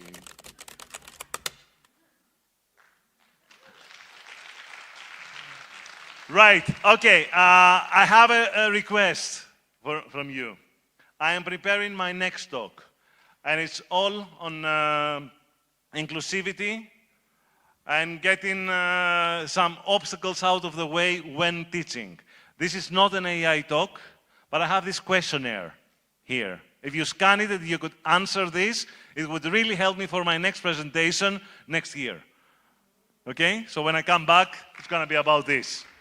So thank you very much. I think I need to close this. It is 3 o'clock, so we're really done. Thank yous that are in order. First of all, thank to every single one of you for being here for the last 5 hours. Okay, on a hot day in Astana. Thanks to EduStream. Where are the guys of EduStream? Yes, okay, thanks to EduStream for hosting this event. I will thank Express Publishing because they sponsored our speakers and myself. And we're here. Yeah, okay, Express, woohoo! Go Express, yeah. And last but not least, the IETFL LTSIG, which is the reason why we're here. I want to thank especially Maria Diakou, who is our outgoing coordinator. I cannot say thank you enough to Sofia Mavridi, who started the show today, to Daniel Seri, who is always amazing, and I hate him because he was before me, so I couldn't possibly compare to him. And the youngest member of our LTC, who showed us a different perspective on what it means to using technology for young learners. Thank you to Natalia, thank you to Elmira, thank you to everybody for the LTSIG and EduStream, and who else did I mention? It was LTSIG, EduStream and Express Publishing, that's them. Yes, let's not forget about them. Right, so thank you very much. I have only one question. Why are you still sitting down? What? Oh, wait, sit down. Sit down. We have questions to ask, yes. Savannah, you will have to help me with this.